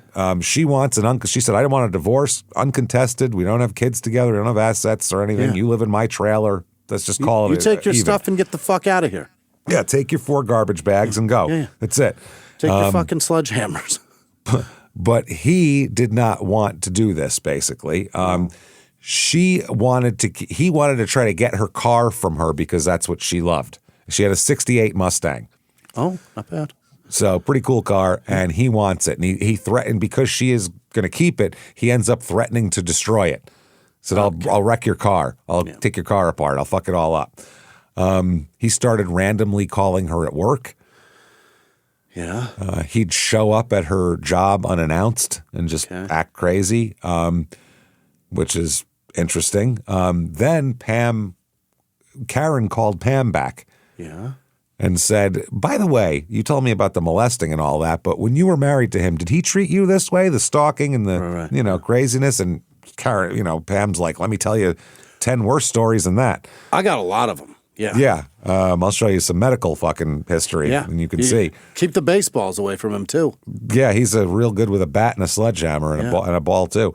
Now, August 20th, 1989. So they've been technically married a year, but it's over. Oh. It's over. They're estranged at this point. Okay. Karen goes out to a bar with a girlfriend one night. Mm-hmm. Sure. She came out to the parking lot to go to her car to drive home. Normal. Right. Gets in her car, starts the car, starts driving. Completely uneventful. Like any other. Like you can get out anywhere and drive home. The Mustang. Yeah. Then, out of nowhere, the back seat folds down. Oh, no. And from the trunk emerges Billy Wayne with a knife in his hand. Oh, imagine my God. How terrifying it is.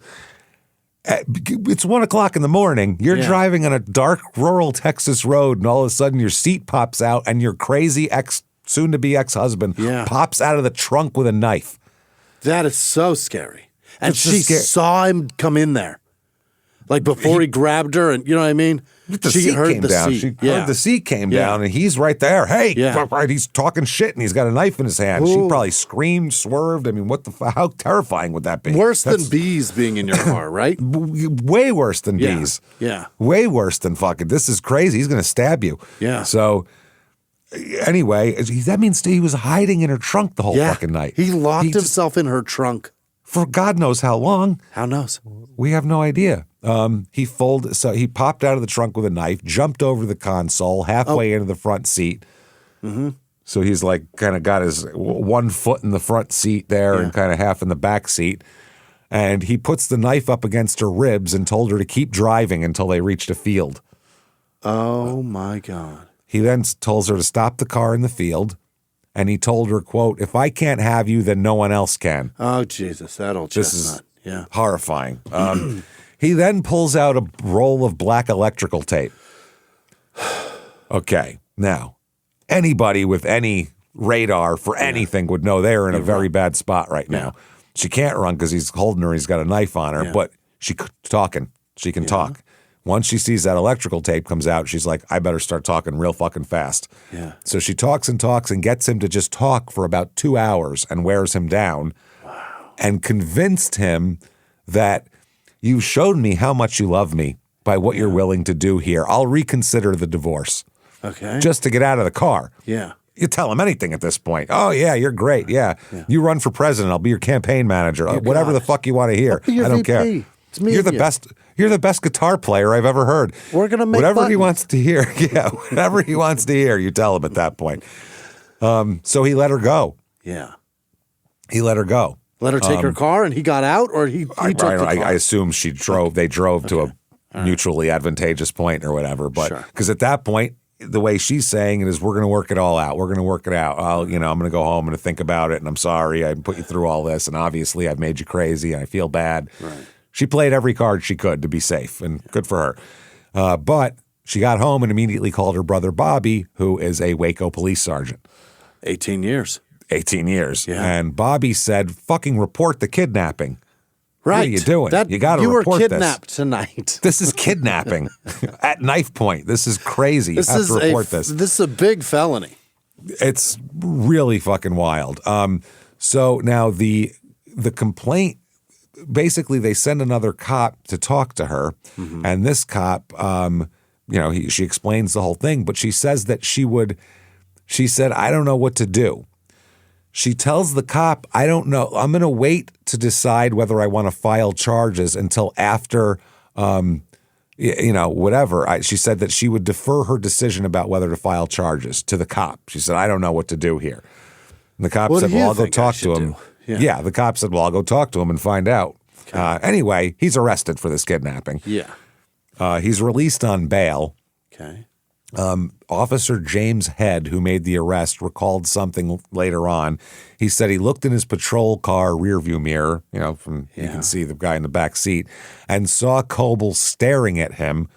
He said, with a look that made the hair on the back of his head stand up. He said, gave me the heebie-jeebies, or the heejie-beejies, as they're known here on Small Town Murder. Yeah. The old heejie-beejies.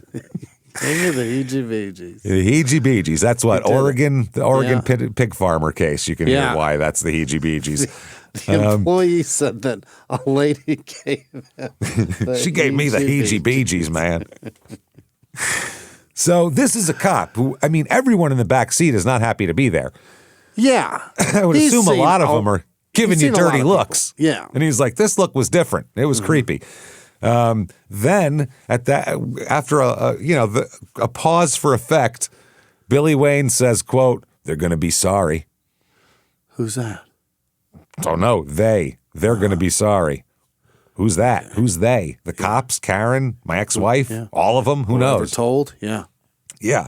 So he said that this officer was so unnerved by it. Again, guys talk shit in the back seat all the time, but this struck something different. He called Bobby directly and warned him about Billy Wayne. He said, this guy, I think he's going to fuck with you guys. I think he's going to try to do something to you guys, so you better watch out. And Bobby took it seriously, too. Yeah. He's not fucking around. No, and a cop, he's seen this before. Yeah. If you've been a cop for 18 years, you've seen domestic violence that started off with you going there because someone slapped someone or pushed someone, and then you go back 5 years later because someone killed someone. Right. You've done it as a cop, so he knows this is bad. So he gets Karen a guard dog for her house. Okay, fair. A big German Shepherd that's trained to bite people. Dang. Probably an ex-police dog, I would assume. Yeah. So or it speaks they're tough. German. Those are frightening. Yeah. Those are scary dogs. And it's supposed to basically be both an alarm system and a protector. Yeah, sure. About 5 days later, 3 days later, Billy Wayne, calls Karen and says, oh, I see you've got a dog now. That's a big, mean dog you've got there. 2 days later, she found the dog dead in the front yard. Oh, my God. We don't know what killed it, but dead in the front yard.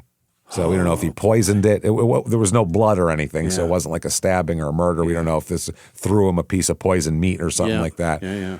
Killed the dog. Meatball. Yeah. Yeah, killed the dog, allegedly. Yeah. The dog is dead. Dog is dead. So while he's out on bail, killing dogs and such, he's also doing some wacky shit that people are starting to get worried about. He starts throwing away all of his prized possessions. Oh? Things, medals, things that he had, things that are important to him. Just tossing them, getting rid of them. In the trash. Yep. He started talking about Vietnam all the time, which everyone said he'd never talked about anything about combat before. And all of a sudden now he's just talking about Vietnam, throwing out prized possessions. They're like, this is weird. And everybody starts. Yeah. People start thinking he's suicidal. Yeah. A huge percentage of the guys that were in Vietnam do not talk about Vietnam. No, most people it's not a thing that they don't want to talk about. Fun. No, that's kind of how you can tell if someone's actually been there in places like that or not, if they want to talk about it. Right. Probably they want to tell bullshit. you stories. They're either lying or they're psychotic as fuck. One or the other. Or they just weren't there at all. No. But his family and people around him start, like his older sister, they start thinking that he's suicidal. He's doing all sorts of weird shit. Yeah. On August 29th, 1989, in the morning, he threw his truck keys at his older sister and said, if anything happens, the truck is yours, and then leaves. Yeah. Doesn't give any further explanation of what he's doing or where he's going. All right. Then later that day, at the old Vicka family houses. This is the whole line of houses. Yeah. I'm going to read this from a newspaper article here. The houses are engulfed by sprawling pastures, old trees, and country quiet that reflect the family's agricultural heritage. It was in this area that Czech farmer Rudolf, and he was probably Visha back then, settled with his family after arriving in 1913. This has been family land for 100 years. Right. Seeking a better life among his countrymen already settled in central Texas. His wife bore 6 of the couple's 7 children in the area, and their descendants cluster there still.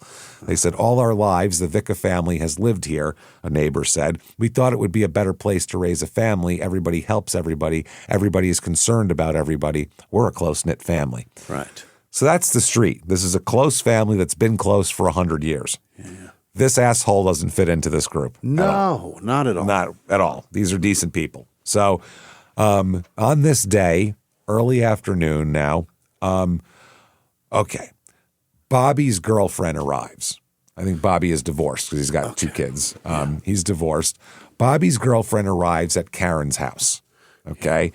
Now arrives at Karen's trailer because I think she's going to pick up Bobby's kids, who a lot of times go there after school if Bobby's still at work, or Bobby's kid, JR, the 11-year-old. Yeah. He'll go there after school to be with his cousins and whatever, because why go home to an empty house if you're 11, you know? Yeah. So, or just be watched in general, Yeah. So they said that it's the trailer is set well back into a pasture. It's a tan double-wide trailer home. What she does is she arrives, looks through the window, and sees a terrifying thing. She sees Karen in handcuffs, clearly freaking out and in some sort of distress. Now, she doesn't know where Bobby is, her boyfriend. This is Karen's Bobby's girlfriend. So she gets in her car and drives to Bobby's house. She left her in there because I think because what's she going to do? Go in there? What if something's going on? Now you're a hostage too. She doesn't know. Now I'm in trouble. Yeah. But still, she drives down the street to Bobby's house. Yeah. And she gets out and looks around. There's outside of the house. There's blood everywhere. There's blood everywhere. There's plants and furniture upended. There's disarray. Oh boy. So it's at this point she calls the sheriff's department and says, "Just saw my boyfriend's sister in handcuffs, and I come down here. There's blood everywhere. There's something going on here at the old compound. We got better come out. Better come out and see." So the police arrive. They arrive at Bobby's house. It's a property cluster on a stretch of a road in Axtell, and they first arrive actually here at the parents' house. Okay, they arrive at the parents' house. At the parents' house, they find Robert, the dad, 64, inside the house, covered with blankets and towels on the floor. Jesus. Yeah. He's been shot. It's in the kitchen of his house. Then Zelda apparently got home from work and was shot in the garage. Oh, shit. And she is shot. We'll talk about their injuries here. Then they go over and they find Bobby in his garage. He's also dead. So now you've killed the police sergeant. They're not going to be happy about this. You've killed 3 people, one the police sergeant and his parents. That's what I mean. Yeah. If you're, wow. Bobby was shot multiple times in the neck during a struggle. His service weapon was used against him. Oh, wow. Yes. A pathologist with the Southwestern Institute of Forensic Sciences said that all 3 victims probably lost consciousness or died within seconds of being struck by gunshots. Wow.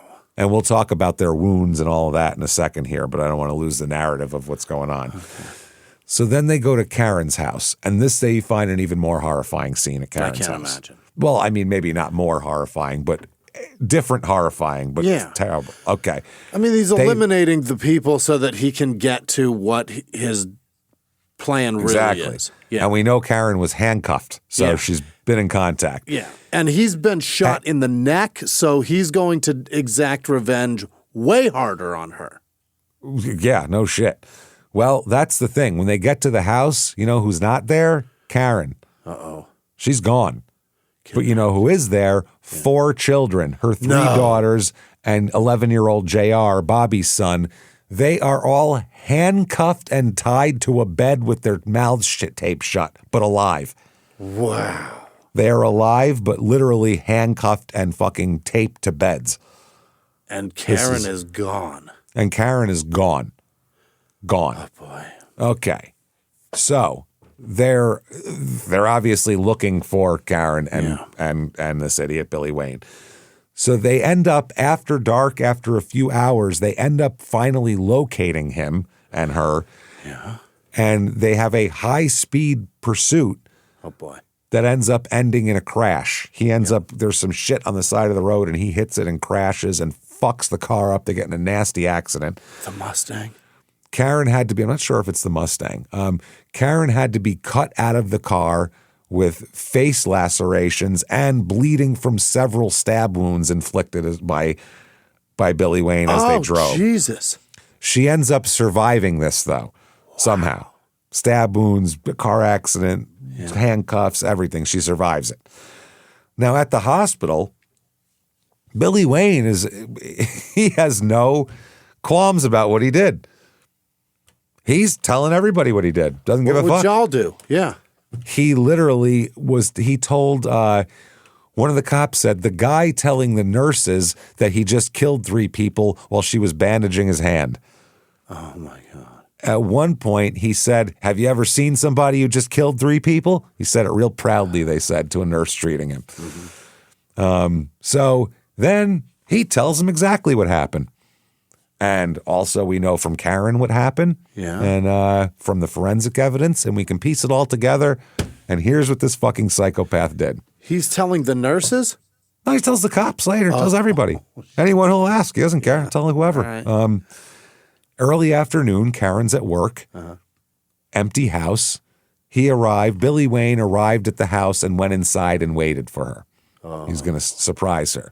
But the children came home from school. 3 daughters, 16, 14, and 10.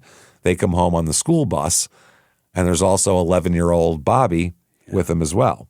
Okay? Or JR, I mean Bobby's son.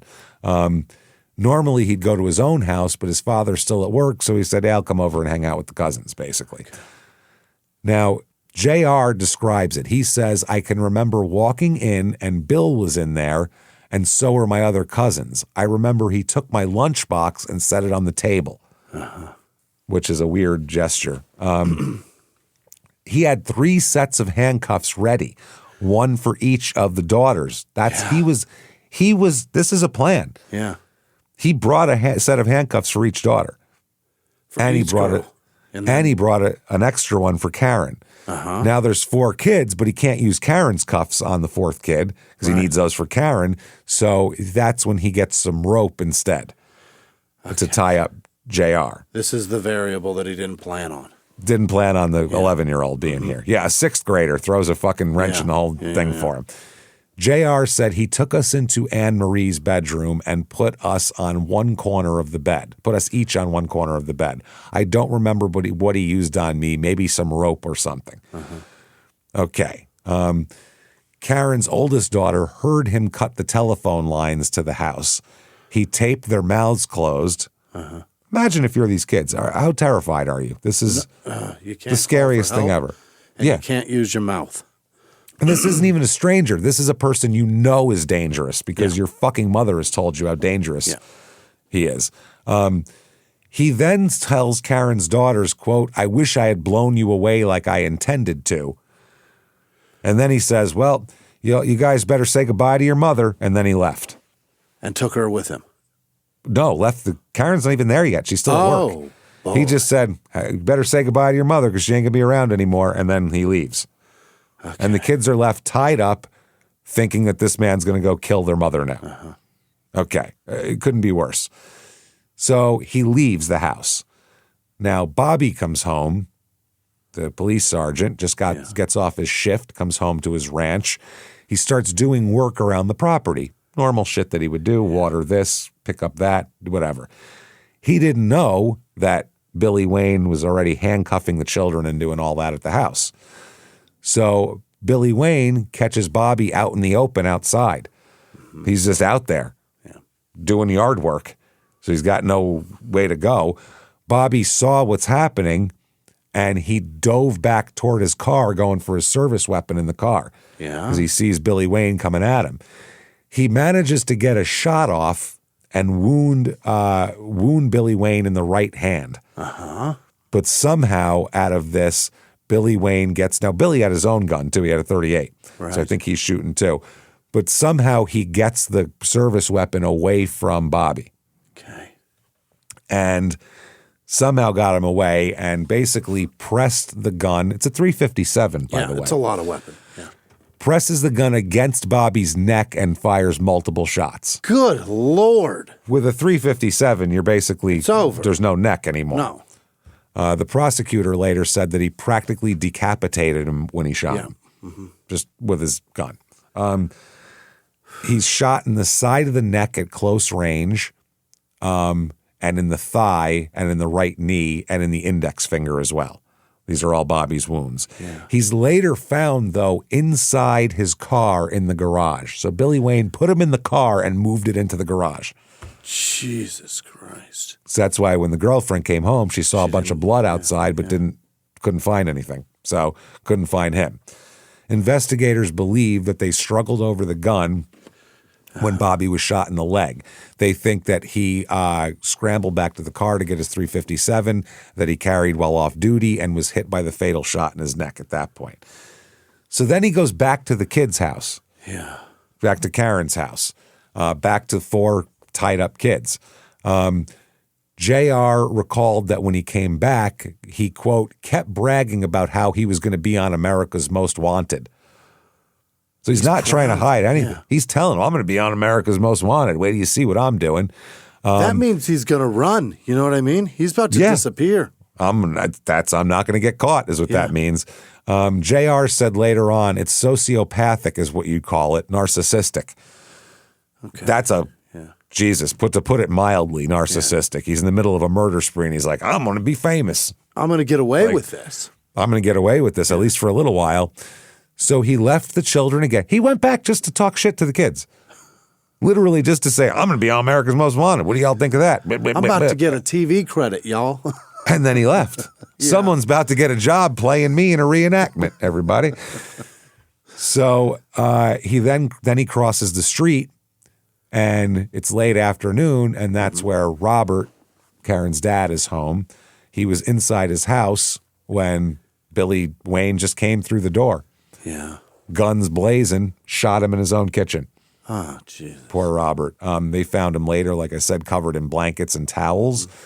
They said that he was shot twice in the back of the head from a range of 3 to 4 feet or beyond, but maybe a little bit more, but not much. So pretty goddamn close. Sounds like he didn't know it was Billy Wayne when he... No. Yeah. No. This poor bastard. I mean, this is fucking crazy. Crazy. So then, early evening, Zelda returns home from work, the foot doctor. Yeah. She'd been at work all day, and she came home, pulled into her garage where Billy Wayne was hiding and waiting for her. Oh, good Lord. She never knew what hit her. Wow. She never knew anything. She came home, she was walking, and they said that she was shot in the left side of the face from a range of 6 inches to 2 feet. Oh, he was hiding in the shadows? What a popped piece up and of said, shit. hey, boom, and shot her. That's disturbing. Wow. Disturbing. So then he goes back to Karen's house to wait for Karen. It's a very rural area. They're the only ones on the street or the family, so no one's called the cops about multiple 357 gunshot blasts throughout the neighborhood. Karen gets home from work. She walks in, and there's Billy Wayne waiting for her, coming out of one of the bedrooms with a gun. He said, quote, Karen, I've killed your mama and your daddy and your brother, and they're all dead, and no one's going to come help you now. Oh, boy. That is some disturbing shit. Yeah. Karen didn't believe him at first. Didn't believe him. Thought he was full of shit.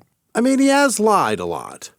He's lied a lot, and that's something that would scare her. Then he'd be like, well, I guess whatever. But he then showed her Bobby's service revolver on the kitchen table. That's your brother's gun. Yeah. Then he pulled the curtains back so she could see her father's pickup truck parked behind the house.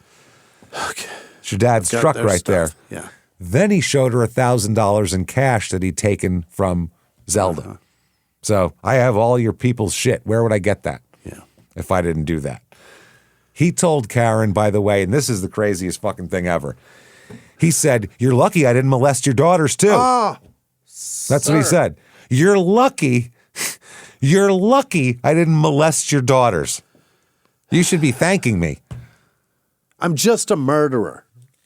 I mean, I'm a molester too, but not here, not with these kids. I didn't molest these kids. Today, I'm a lowly murderer. Yeah, and he wanted to, I'm sure, too. Believe me. She was really tempting me.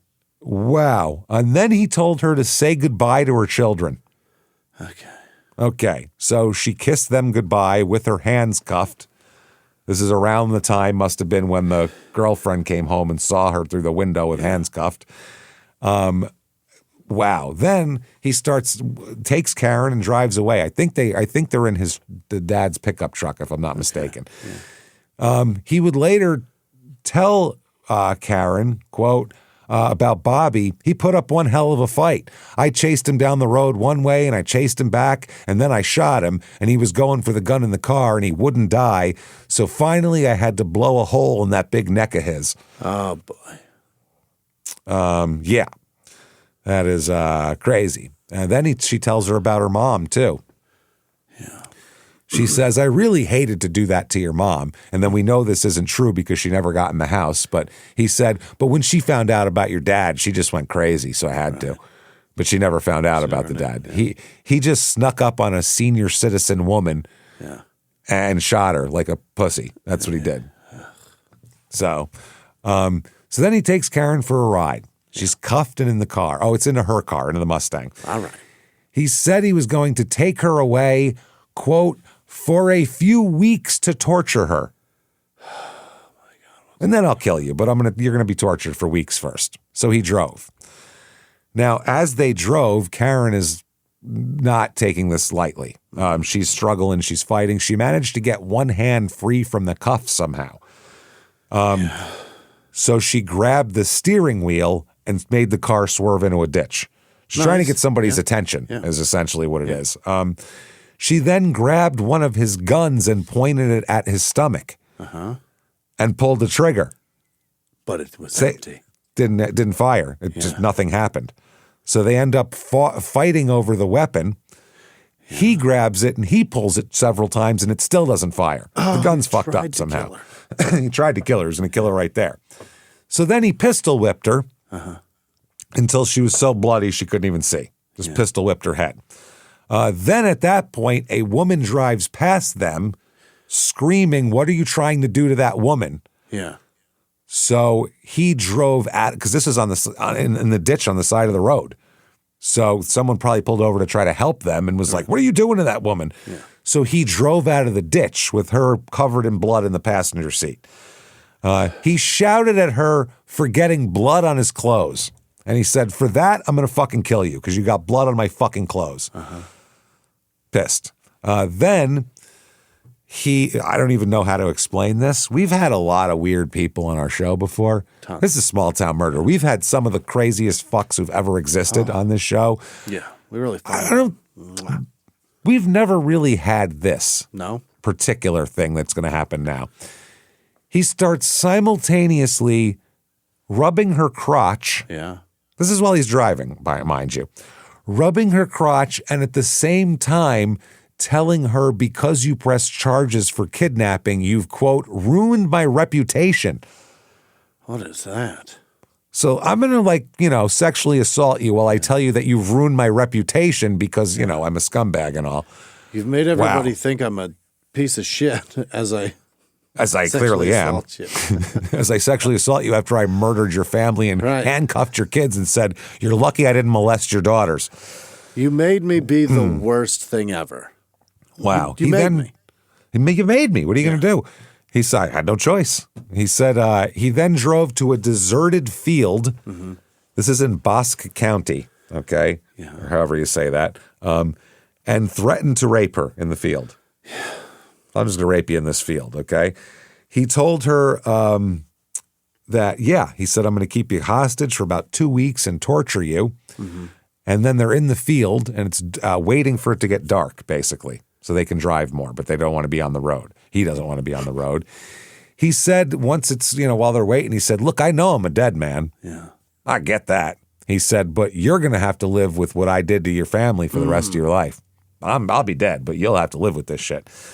So after dark, he left the field, creeps away. Unfortunately for him, a 68 Mustang kind of stands out. Yeah. It's not, this is 89. It's not an 87 Honda Civic. You know what I mean? It stands out. So a sheriff's patrol car spots the car, turns around and follows. Okay. So they're in pursuit, lights on and everything. It's at this point that Billy Wayne grabs his knife and begins stabbing Karen just randomly in the passenger seat. In the chin, in the forehead, in the nose. He's literally keeping his eye on the road, just stabbing her face while he's going. Oh, boy. Saying, I don't want to die in prison. I don't know how stabbing me is going to help right now. Right. So you got a cop behind you. You should worry about him. He then floored it and intentionally, they feel like, rammed into a parked car. Thought it would kill her or whatever? Thought it would kill him. They thought it was an attempt to kill them both. Okay. But they both survive. After the crash, they're sitting there and, there's steam and shit dripping and, a post-car crash. He turned his head over to Karen and said, I guess now you'll get a new car. Oh, boy. And then the cops come and they get him. The one cop said, the chase didn't last very long. The guy sped up to 80, then intentionally ran into a truck that had pulled over to the side of the road. That's what he was trying to do. Suicide and another murder. That's what it is. Now, inside the car, they find 2 handguns here. They retrieve a .38 caliber revolver and a .357 caliber revolver in the car after the wreck. They found 6 spent .357 caliber shells and 2 spent .38 caliber shells in Billy Wayne's pocket after they pulled him out of the wreckage. They had to get the jaws of life to cut them out of here. It was crazy. They also found a wallet belonging to Robert, Karen's dad, and $916 in cash. Okay. That was taken from Zelda. So they have that. Wow. So he's going to be released from the hospital after a while and transferred to jail, while Karen's going to remain in the hospital to undergo treatment for all of her cuts and wounds and stabs and everything else here. The driver of the truck that they hit, because there was a person in that truck, also remained in stable condition after the hospital as well. So obviously they arrest Billy Wayne. Yeah, you're not going with this. Yeah. Yeah. I'll read this from the newspaper here. Quote, a battered-looking and wheelchair-bound Billy Wayne Coble, identified by family members as a non-smoking, non-drinking Vietnam veteran, perhaps with mental problems. Maybe. Perhaps. Yeah. Okay. Associated with the war, appeared yesterday before a Waco judge who set bond at $500,000. So they're going to charge him with 3 murders. They're going to charge him with kidnapping. I mean, the charges are... He's in so much trouble. So much trouble, and even more trouble, as the McClellan County Chief Deputy Don Wayenberg said, I fully anticipate capital murder charges will be filed. It certainly justifies it and warrants it. You killed a cop in Texas. I don't give a shit about anything else in this case. Not only that, you killed a cop and his parents. Yeah. And then kidnapped his sister and tied up his son and nieces. This is above and beyond. You're going to die by fire ants here. Well, I mean, yeah, they do that just if you shot a cop who pulled you over. Right. And that's just one cop on the side of the road. Let's not go into his house and killing him with his own service weapon. That's an extra level of stank. So Karen remained at the hospital. Like I said, she's in stable condition. So it's not good. Her cousin, who was kind of speaking for the family at this point, said, he's a dangerous man and this was a cold-blooded act. We hope that there will be a very speedy trial and swift justice. And there's no doubt he told everyone he did it. Yeah. He told everyone at the hospital he did it. That whole story came just as much from him as from anybody else. You're not getting a plea bargain offer, right? I would hope not. For what? They have all the evidence. Right, that's my point. They've got a slam dunk here. Absolutely. The attorney said that despite the warning signs, he believes that Karen was unprepared for what happened. The guy said, I don't think she expected this. The potential may have been there, they said, but she just wanted to get out of the marriage. She thought the biggest risk to her was her car being taken from her. Yeah. This guy, there's another guy here, says his advice to families when they feel they're in danger is to get out, whether by going to a shelter or moving away from the threatening relative, but it's not always that practical. Yeah. And one person said, I doubt in this situation they could have done any differently. She got away from him. She called the cops. Yeah. Her brother is a goddamn police sergeant that lives next door with a gun. And she has a dog and her family. I mean, she did every goddamn thing she could have done. You can't account for this kind of crazy shit. Someone who's willing to go down with the ship, you can't account for that. Right. She needs Secret Service level protection. She needs a bodyguard at all times. And that's all times. Unfeasible. And then how do you protect? Then her family's in trouble too. Whatever it is. Yeah, not feasible. So, and in addition to that, the dad, Robert, his sister ends up dying as well from after cancer surgery, like the next day after all this happens. God. So this woman, something like, oh no, it's the mother. That's right. This is the mother. The mother of who? Robert? I believe Robert. It's Robert's mother. My God. An old woman. Put it this way. Harry Pachacek, who's the 77-year-old woman's son. Okay, never mind. So it's not Robert's mother. It's one. I think it's Robert's sister. Okay. Robert's sister, I guess this would be Robert's nephew, said her death is fine. I have no problem with that. She went out like she wanted to. She's with the Lord. She's happy. But this other is totally senseless. She went out like she wanted to? She's an old lady who died of cancer. Yeah. You know what I mean? Like she wanted that's fine. Yeah, but she died probably surrounded by her family is probably what it is. Yeah. And not right.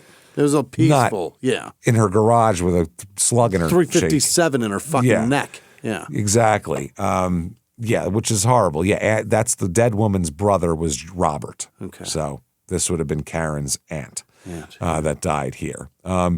They said in her living room of her house, just a few hundred yards from where the shootings occurred, that woman, Rosie Wood, 61, sat with her husband and tried to make some sense of the death. She said, it's horrible. She's Angela's sister, the dead woman's sister. It's so senseless, all this happening. You read about things happening like that. You never really think it can happen to your family. Right. So the investigators are building the case. Mm-hmm. They have all the evidence. They know he did it, but they're trying to figure out what's the motive here. Why?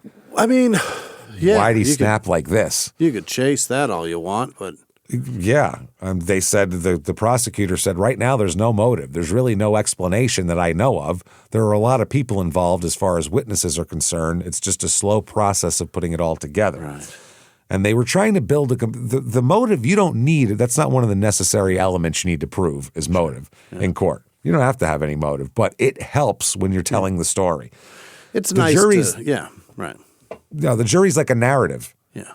They like a story. Like whoever tells the better story wins, basically. Mm-hmm. And if your story doesn't include a why, people go think that's a missing part, and they tend to have less to it. But if he's told you everything he did, the why doesn't matter at that point. And a fun part is when he's told you all of that, you just tell that story about how he told you all that, and then go, if you want to know why, he's right there. He's right there. Tell him to get on the stand. Ask him.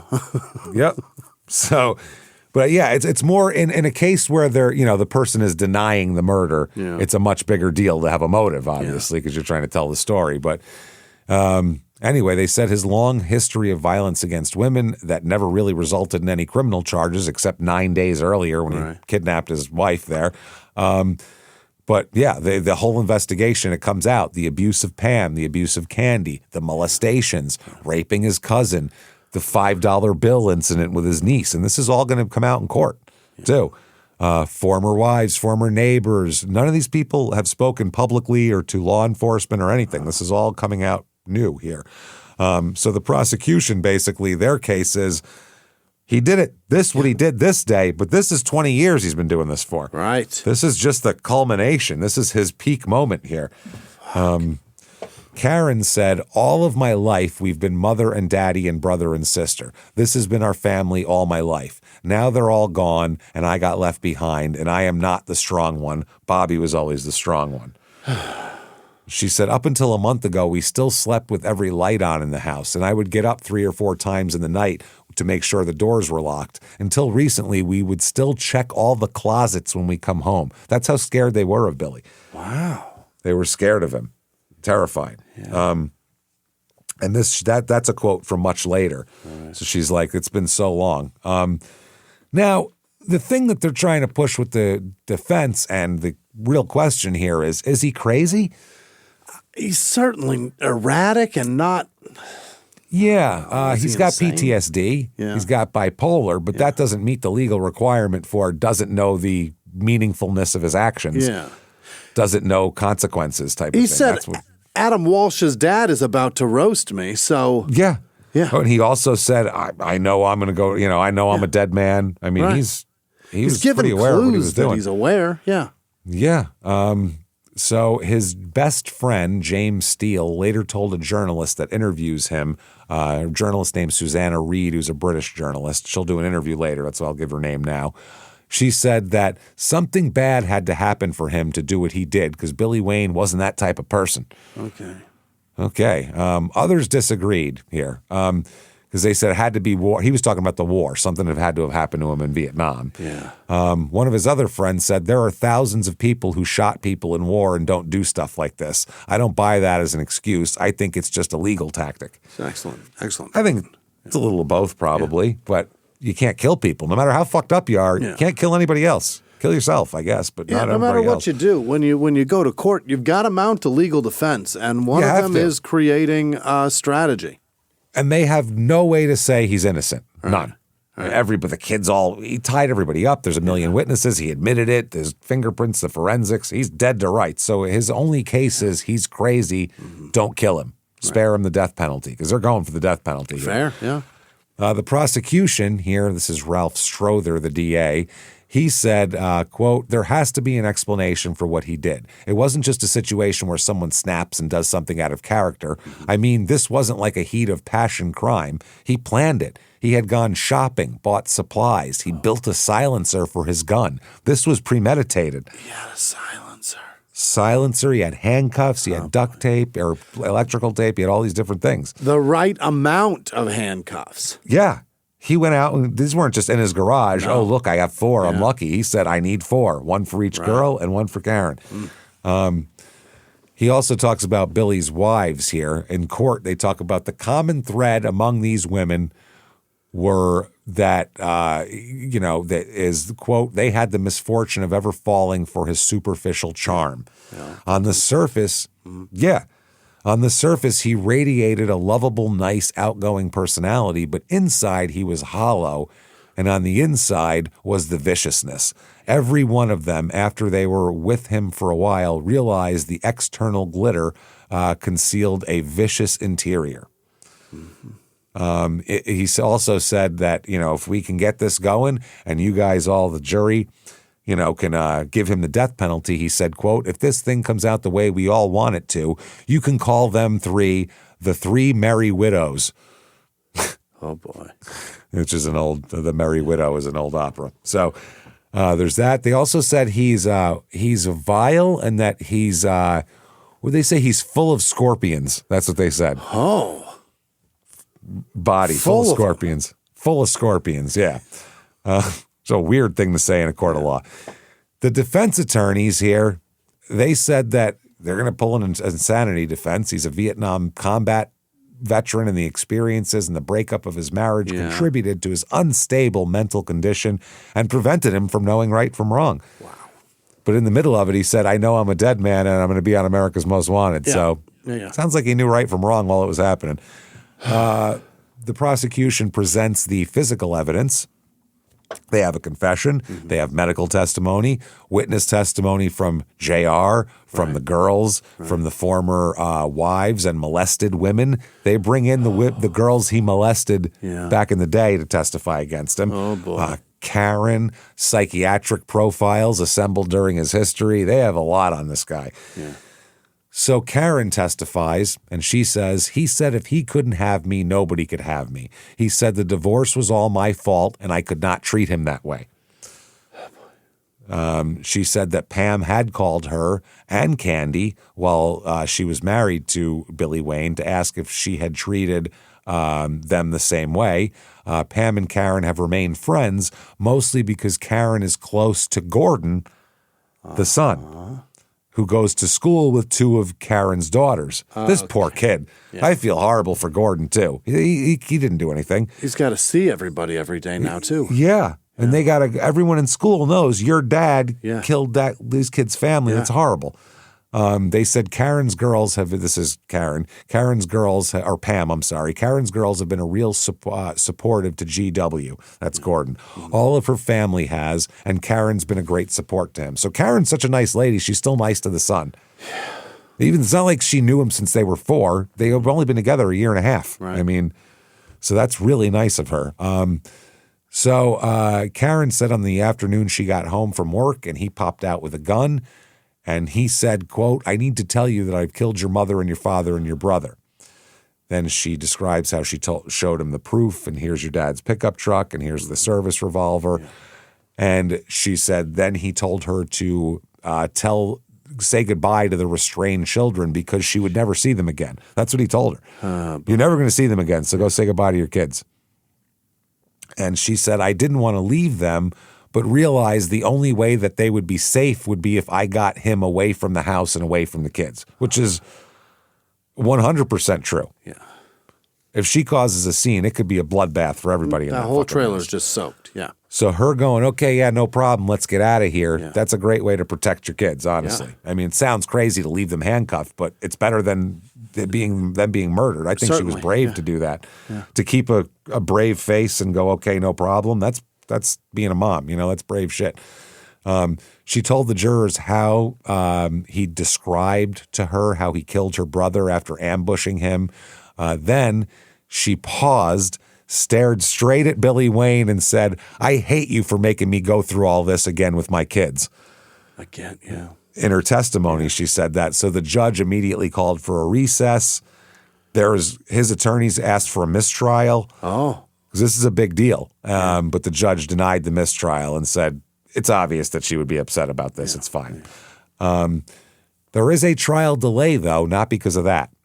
A threat against prosecutors was telephoned in during one of the court days here, or before the court day. And they said basically the man called and said that if Billy gets the death penalty, several people from the state will die too, meaning the prosecutors. Yeah. So there was a threat, so they had to do that, delay it. The molested girls testify, two girls who were teenagers when they were fondled. These were the neighbors that Pam heard about. I guess the 2 girls testify against him, now grown up, obviously, because they're like almost 30 now. His son has to testify also. And he took the witness stand to basically asked the jury not to kill my father, is what he did. Pam said, "I think it was totally unfair for his lawyers and Billy Wayne to put his son through that." Probably right, but also, if you're trying to save your skin. Yeah. In closings here, the prosecutor said it was unfair for defense attorneys and witnesses to imply during the trial that the women somehow deserved the beatings. His defense was, anybody would have knocked her around a little bit. That was his defense. Imagine going in front of a jury with that defense. What would you do? I mean, she's mouthy. Yeah. What would you say, Yeah. Yeah, he didn't like what she made. Of course he threw the plate at her and then hit her with a sledgehammer. Who wouldn't? What would you do? What? I mean, what is he, a pussy? Come on. He's not going to be punked out by this broad. Walk it to the trash? Well, now he has to find something else to eat? This is ridiculous. So, yeah, I don't know how you would even go about that. But the prosecutor said, "We had extensive interviews with all 3 of his former wives, and despite the efforts of the defense to try to portray them as some type of hellions, they all seemed to us to be extremely nice, hardworking, caring people who were victims of a brutal killer. They shouldn't be blamed for what he was, and that is what the defense tried to do. They were victims, just like a lot of people were who came in contact with this guy." Because basically, if you get the guy's ex-wife up there to testify, and she says all the horrible shit, as a defense attorney, you really have no comeback for that. Yeah. You don't. There's nothing you can say, well, didn't you do this so this would happen? No, she's talking about getting the shit beaten out of her. So that's one of those where you just, no questions for this witness because you can't make anything good out of that at all. Yeah, that's tough. You don't go up and then go, didn't you do this and didn't you deserve it? That's only going to make the guy look worse. But what'd you make? Yeah, but honestly, did you put any effort into it? Be honest. So you made hamburger helper and you burnt it. That hamburger was not helped by your actions, was it? Yes You're or no? a bad chicken. Can you say it out loud? Oh, my God. Please say it out loud. So they said they should not be blamed for what he was, and that's what they tried to do. Yes, exactly. So the verdict comes in here. Here we go. And it comes back guilty of every goddamn charge against him. And they probably would have tried to add a couple more if they were allowed to. Hey, there's a few more things we'd like to blame him for. Maybe Watergate. Was he involved in that? Because let's put it on him. Fuck this guy. If not, let's charge him with contributing to the terrible water table around here. Please. There's bodies. There's blood. There's got to be something seeping into the water supply here. Come on. He did it. Yeah. He's ruining the aqueduct or the aquifer. That's what it's called. Aquifer, same thing, right? An aqueduct is, I think, takes the water, It's whereas underwater, an aquifer is the underground that's the table. storage of the water. Yeah.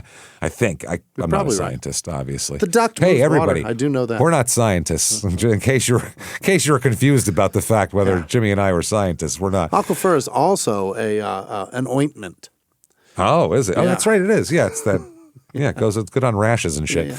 So under the version of the Texas statute from which he was here, to impose a capital sentence, the jury had to answer two questions in the affirmative. This is in Texas. Okay. The first is he a human? And the second is, do you like the look on his face or not? No, I'm kidding. That's not the two questions. The first special issue addressed whether the defendant had acted deliberately and with reasonable expectation that the death of the dead people or another would result. So, did he deliberately do something that he figured a normal person would infer that they would die from? Yeah. On purpose. Right. And the second question is whether there's a probability that the defendant would commit criminal acts of violence that would constitute a continuing threat to society. In the future. See, this I don't understand, because if life in prison is the only other option, then his continuing threat to society is zero. What's it matter? Because prison isn't society. Yeah. It's just not. That's not society. It's different. So, I mean, society. That's what does it matter what his threat level is if he's not going to be out anyway? Exactly. If it's in a supermax, what does it matter? Yeah. But they try to say that basically that if he's violent in prison, then that's more shit the state has to do, and that's more people that can be hurt, and they're considered society when it helps them kill somebody, but they're not considered society when they want, like, medical care and things of that nature. Then they're not considered members of society. It's very convenient how they use the prisoners here. Whatever benefits us monetarily, that's what whatever works. Yeah, and also politically, you got to understand too. Well, you got to understand. I want to keep this job. Every 4 years, someone's got to go on TV and say, vote for me because I'll fry more of them than the next guy will fry, running for DA every 4 years, And that's what it is in Texas. Whoever kills more is the winner, So the exhibits for aggravating circumstances here, a psychiatric report, the one from when he was 15 years old. Which seems a little crazy. That comes back to bite you in the ass. Yep.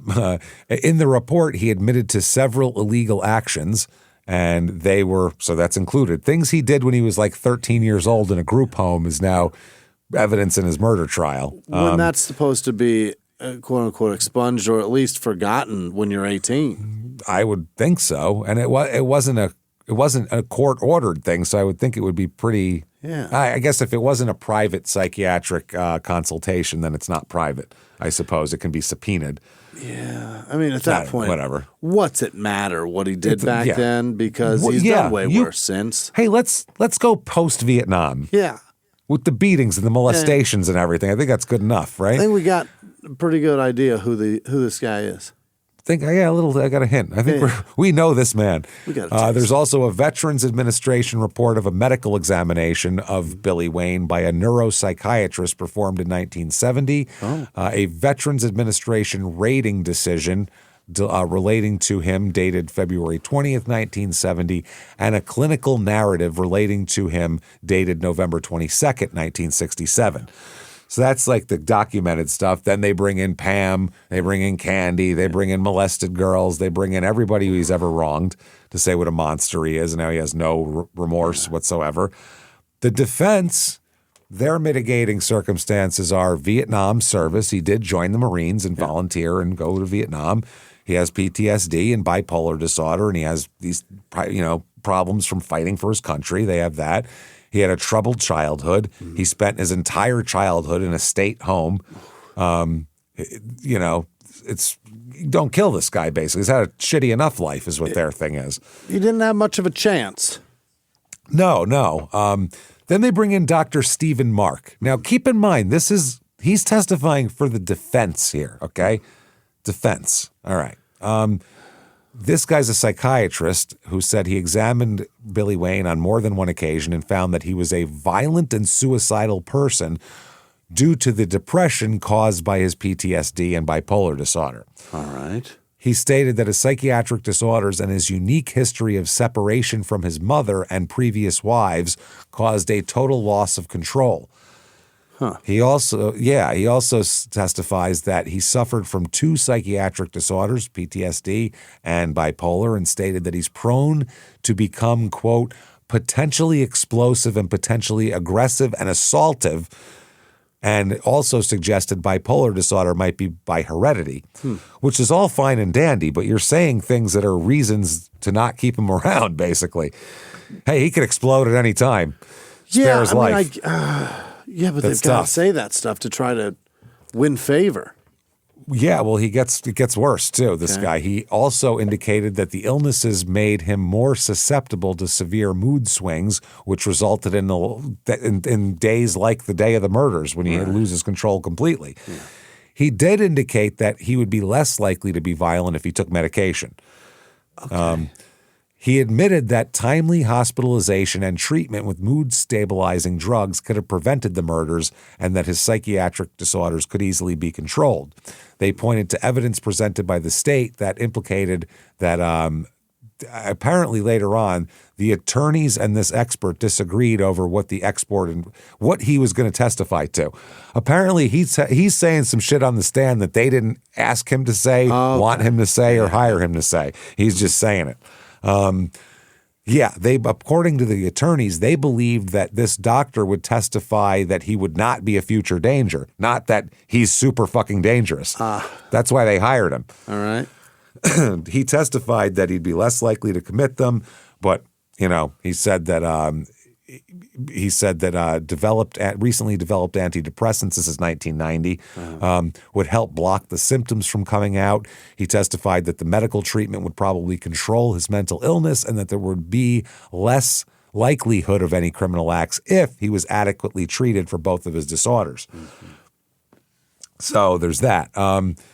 The lawyers said they were surprised by the testimony and that they would not have called him as a witness if he had known what his testimony was going to be, essentially. Now, they also bring in a Dr. Grigson. Okay.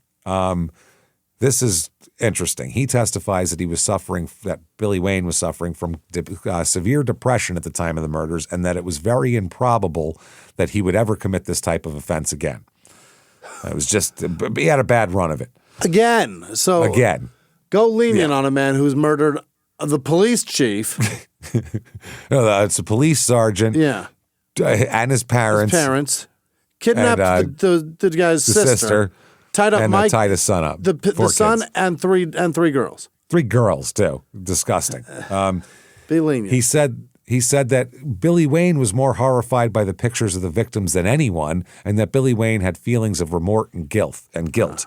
Both psychiatrists agreed that Billy Wayne linked the loss of his wives with the loss of his mother, such that the divorces triggered severe bouts of suicidal depression. Well, that might be true, but can't kill anybody still.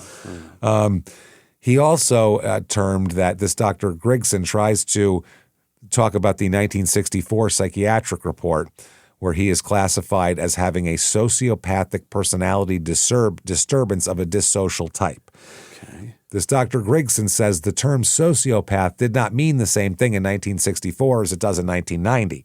Doesn't. And that the diagnosis of an individual as a sociopath could not be made until a person was 18 years old. Oh. He concluded that Billy Wayne was not a sociopath then and still not a sociopath. Is that right? Something. He sure is something. He said that he does suffer from severe depression due to his wife divorcing him and that he does not represent a continuing threat to society and will not be involved in any future acts of violence because his crime was a, quote, passion type thing. Fair. Passion type thing. Passion type, yeah. Wow. The jury has to consider whether, he poses a future threat to society while being in prison for the rest of his life or if they should kill him. Passion thing, yeah. Yeah. Now, the other mitigating evidence is he's a good guy. He's a good guy. Yeah. They call about 20 witnesses who testified about his dedication to community service and coaching kids in football and the Waco JCs, and that he was once in a book titled Outstanding Young Men of America. Wow. He also presents evidence that he was involved in various youth programs over the years, has a good relationship with his son. Okay. He gets along well with coworkers. This is not nice. It's a tough sway here. Yeah, but he's fun in the lunchroom. It's a tough one. Real locker room guy. Yeah, he's like, that's what it is. He's a good locker room guy. Gotta have him in there. Working or he's like a coach on the field, this guy. Working on He joined the Marines and served in Vietnam. And he served as a section leader in the U.S. Army Reserves and was well respected in the reserves. Right. So they also said, this is the final closing argument and sentencing from the defense. They said, remember, you're holding Bill Colble's life in your hands and says, save this man's life. Yeah. Save his life. Mm-hmm. The prosecution said, think of the lives he had in his hands. It said, think of the Vica family. It's not about Bill Coble anymore. It's about justice for these people. Let's put him on death row. Let's do it, team. Let's do it. The way they said it is so funny. Let's put him on death row. Come on, everybody on three. Puts his hand in the hey, death row. Death row on three. Oh, my God. So the jury instructions are as such, because that's important. Yeah. You're instructed that when you deliberate on the questions posed in these special issues, you are to consider mitigating circumstances, if any, supported by the evidence presented in both phases of the trial, whether presented by the state or the defendant. A mitigating circumstance may include, but is not limited to, any aspect of the defendant's character and record or circumstances of the crime which you believe could make a death sentence inappropriate in this case. If you find that there are any mitigating circumstances in this case, you must decide how much weight they deserve, if any, and therefore give effect and consideration to them in assessing the defendant's personal culpability at the time you answer the special issue. If you determine when giving effect to the mitigating evidence, if any, that a life sentence as reflected by a negative finding to the issue under consideration rather than the death sentence is an appropriate response to the personal culpability of the defendant, a negative finding should be given to one of the special issues. They make it as hard to understand as as a proposition on a voting ballot. Yeah, I don't. A yes means a no for this? What the fuck are you talking about? It's just complicated. But vote yes to vote against this. Yeah, it's just it's not exactly that on this, but that's what it feels like. It's like that complicated. Like, what the fuck does beyond the superseding thing? What are you talking about? You'd have to. It probably took. Yeah. He's a bad guy. Yeah. Exactly. The jury takes about 1 hour of deliberation. Nice. So that it seems like it would take me an hour just to dissect the instructions. I want to go home and go through it. Yeah, these people are like, fuck this shit. After 1 hour of deliberations, the jury says, you, sir, may fuck off, death penalty by lethal injection. So we all expected that on this one, I think. I don't know this what he thought. This is wild shit, man. I mean, if they're going to do it ever, this is, I don't know. Yeah. So To the prosecutors, as he's being led away, he said, "God help you," to the prosecutor. Then, as he's being led from the courtroom, he turned to Karen and said, "Thanks, babe." Thanks, babe. Thanks, babe. And she said, "You're welcome." Which I like Karen. She's like, "Fuck you." Welcome, babe. You're welcome. Karen, they said, whose dramatic recreation of this whole day highlighted the 9-day trial, said after the verdict she was very, very thankful. She said, "He will never hurt anyone again. Hopefully, this is the beginning of the end, but it will never be over for me." Right. Okay, next up, there's an article here on Dr. Grigson. Remember Dr. Grigson? Vaguely. Who testified? Yeah. He's the second guy who testified. All right. Okay. Now, this is an article called, quote, Jesus, Dr. Death introduces new death-defying feat. What is that? All right.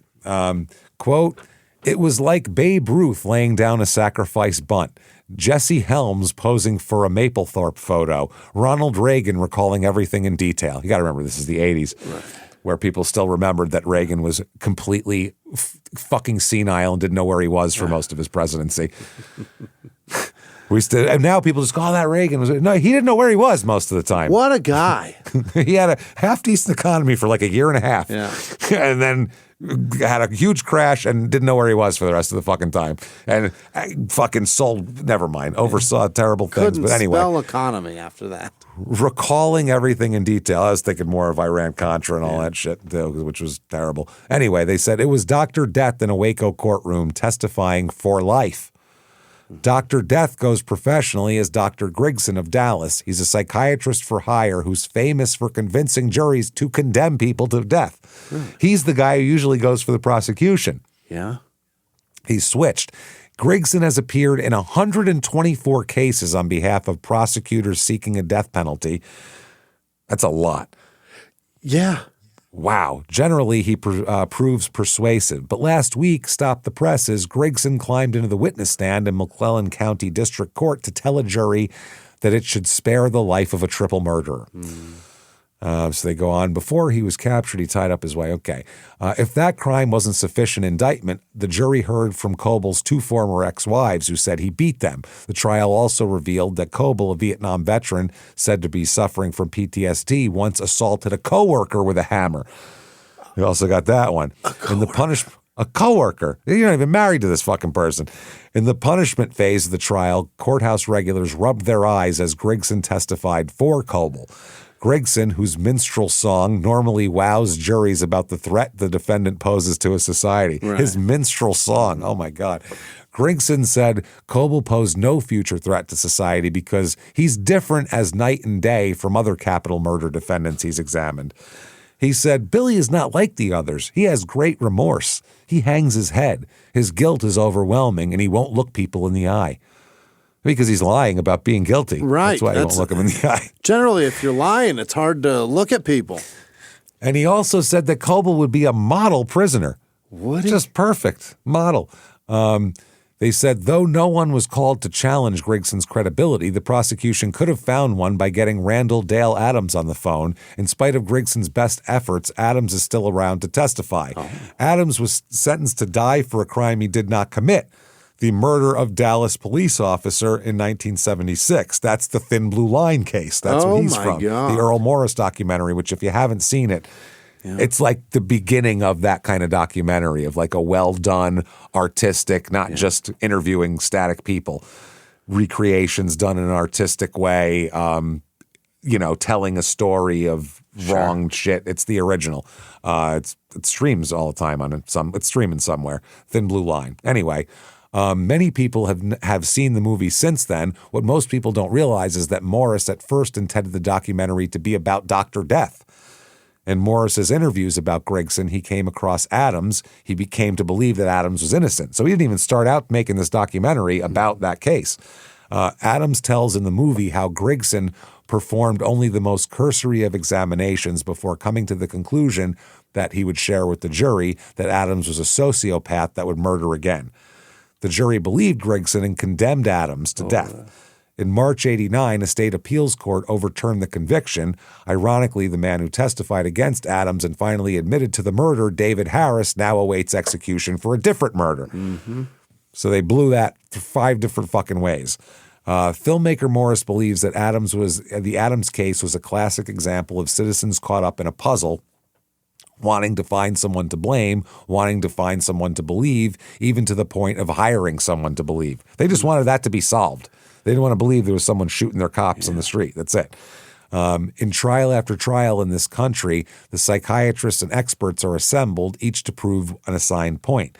Grigson has been the heavy hitter for the prosecution for quite some time. In last week's trial, he acknowledged that out of 127 capital murder cases in which he testified, this was only the 3rd time he'd appeared for the defense. Apparently, Dr. Death is not as convincing when he plays Dr. Mercy. On this case, the jury voted to execute Billy Wayne Coble. Some will say the sentence restores their faith in the system. Others will call the whole process an exercise in quibbling. Just how sick is this very sick man? As for Grigson, it's another day, another dollar. Probably back to the prosecution where the odds are better. Win some, lose some. Hey, Dr. Death? That's a fucking good article, just eating that guy's shit. Now, they send old Billy Wayne to death row. Yeah. He's on death row. His nickname on death row is $5 Bill. Oh, what? That story came out. And they call him in $5 court. Bill. Now, we don't know if that's true or not. They said the origin of the nickname is not confirmed, but they think that's probably the type of thing that sticks with a guy. Because there's no other reason to call him $5 Bill. Oh, his name's Bill, but that's Bill the thing. That's pretty good. Prisoners are great at nicknames. Well, how much time do you have? Yeah, they got all day. You sit there for 24 hours staring at a guy, you'll come up with a good nickname. Oh, yeah. It's great. Now, he is a model prisoner, by the way. Unbelievable. Not one infraction of any kind. Unbelievable. On death row. Absolutely perfect. Doesn't talk back. Doesn't do anything wrong. Goes with the program 100%. He's also an old man now. Model prisoner. Yeah, he's about, what is he, like almost, he's in his early 40s when he gets sentenced. Right. It's like 40. But as he goes on, he'll slow down a lot. So 2005 is an appeal. This is 15 years after the whole the court case. He claims trial counsel did not adequately prepare for the sentencing phase of the trial because they failed to interview and prepare witnesses who testified at the trial. Yeah. They said the trial counsel failed to conduct any investigation of witnesses who might have provided alibis or who are eyewitnesses. Alibis for what? Right. Complete failure to investigate alibi witnesses fell below the standard of a reasonably competent attorney practicing under prevailing norms, is what he said, or what his new lawyer said.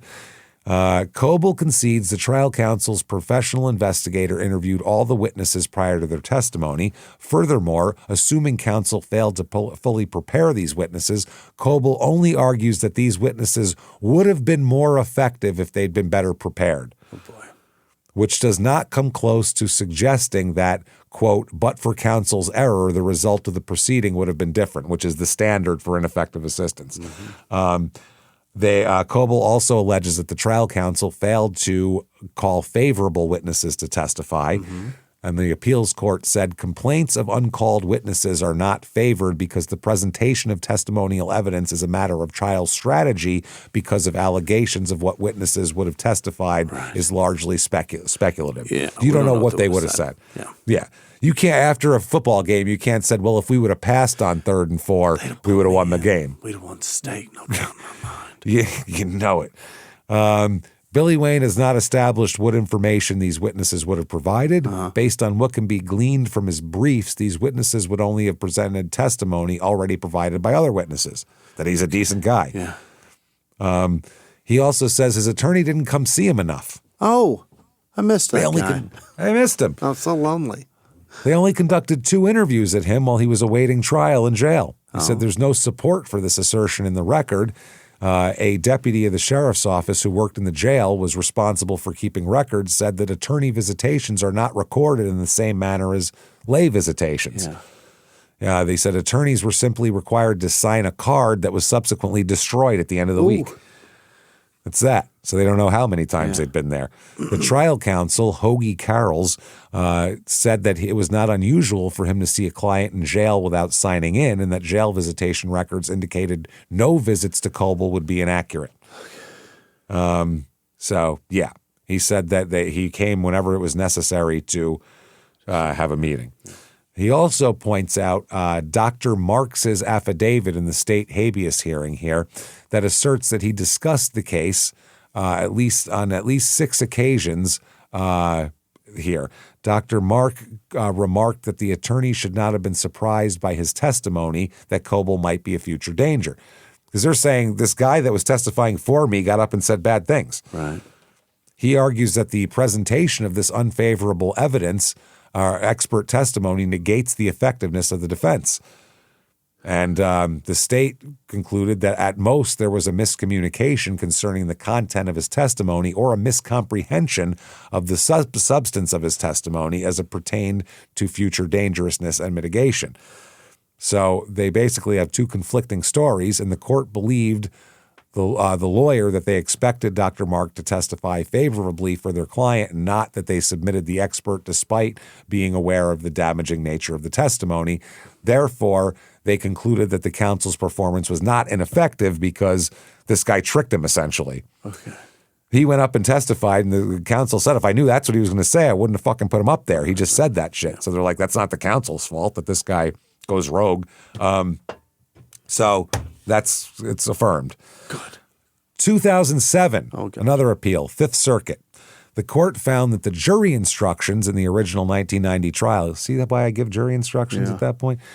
That the special issues asking about deliberateness and future dangerousness had not given the jury a proper vehicle for considering his mitigating evidence. Under the Supreme Court precedent, juries must be able to give full effect to mitigating circumstances. The old Texas instructions drafted before the 1991 legislative fix, that's the next year, were constitutionally deficient. This was the problem. They said he had mental illness, PTSD, bipolar, horrific childhood, Vietnam service, all of it double-edged. It could make him dangerous, or it could reduce his moral blameworthiness. The old instructions didn't let a jury navigate that. It went straight to the dangerousness. One of his attorneys said that he thinks that Billy Wayne should be entitled to a new sentencing hearing at the very least because of the mitigating factors that they claimed precluded him from being capable of forming an intent to kill. He said, quote, I strongly believe that Mr. Coble is not guilty of premeditated capital murder, and that's what we were saying all along. Yeah.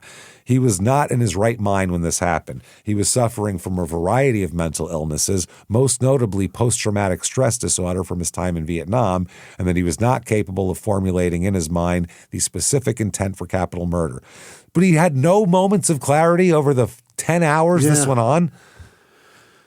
He had time to say so many things that told what he knew what he was doing. It's crazy. It's shit.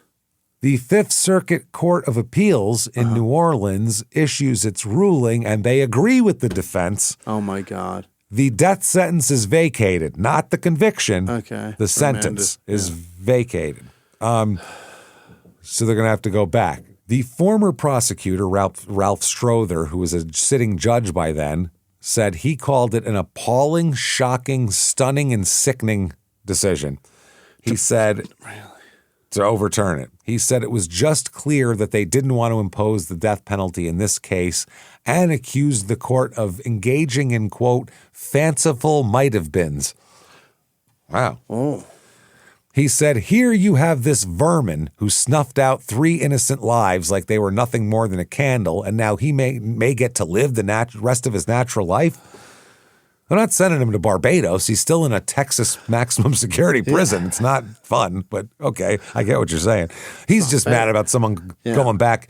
If you're a lawyer and your shit gets dinged on appeal, you're just mad at someone going back and spray painting over your work, basically. Yeah. But he's got a trip to Sandals, James, and it's not fair. It's not right. Come on. He's going to Sandals. Every death row inmate who gets overturned, they all get a trip to Sandals. That's how it works. Great.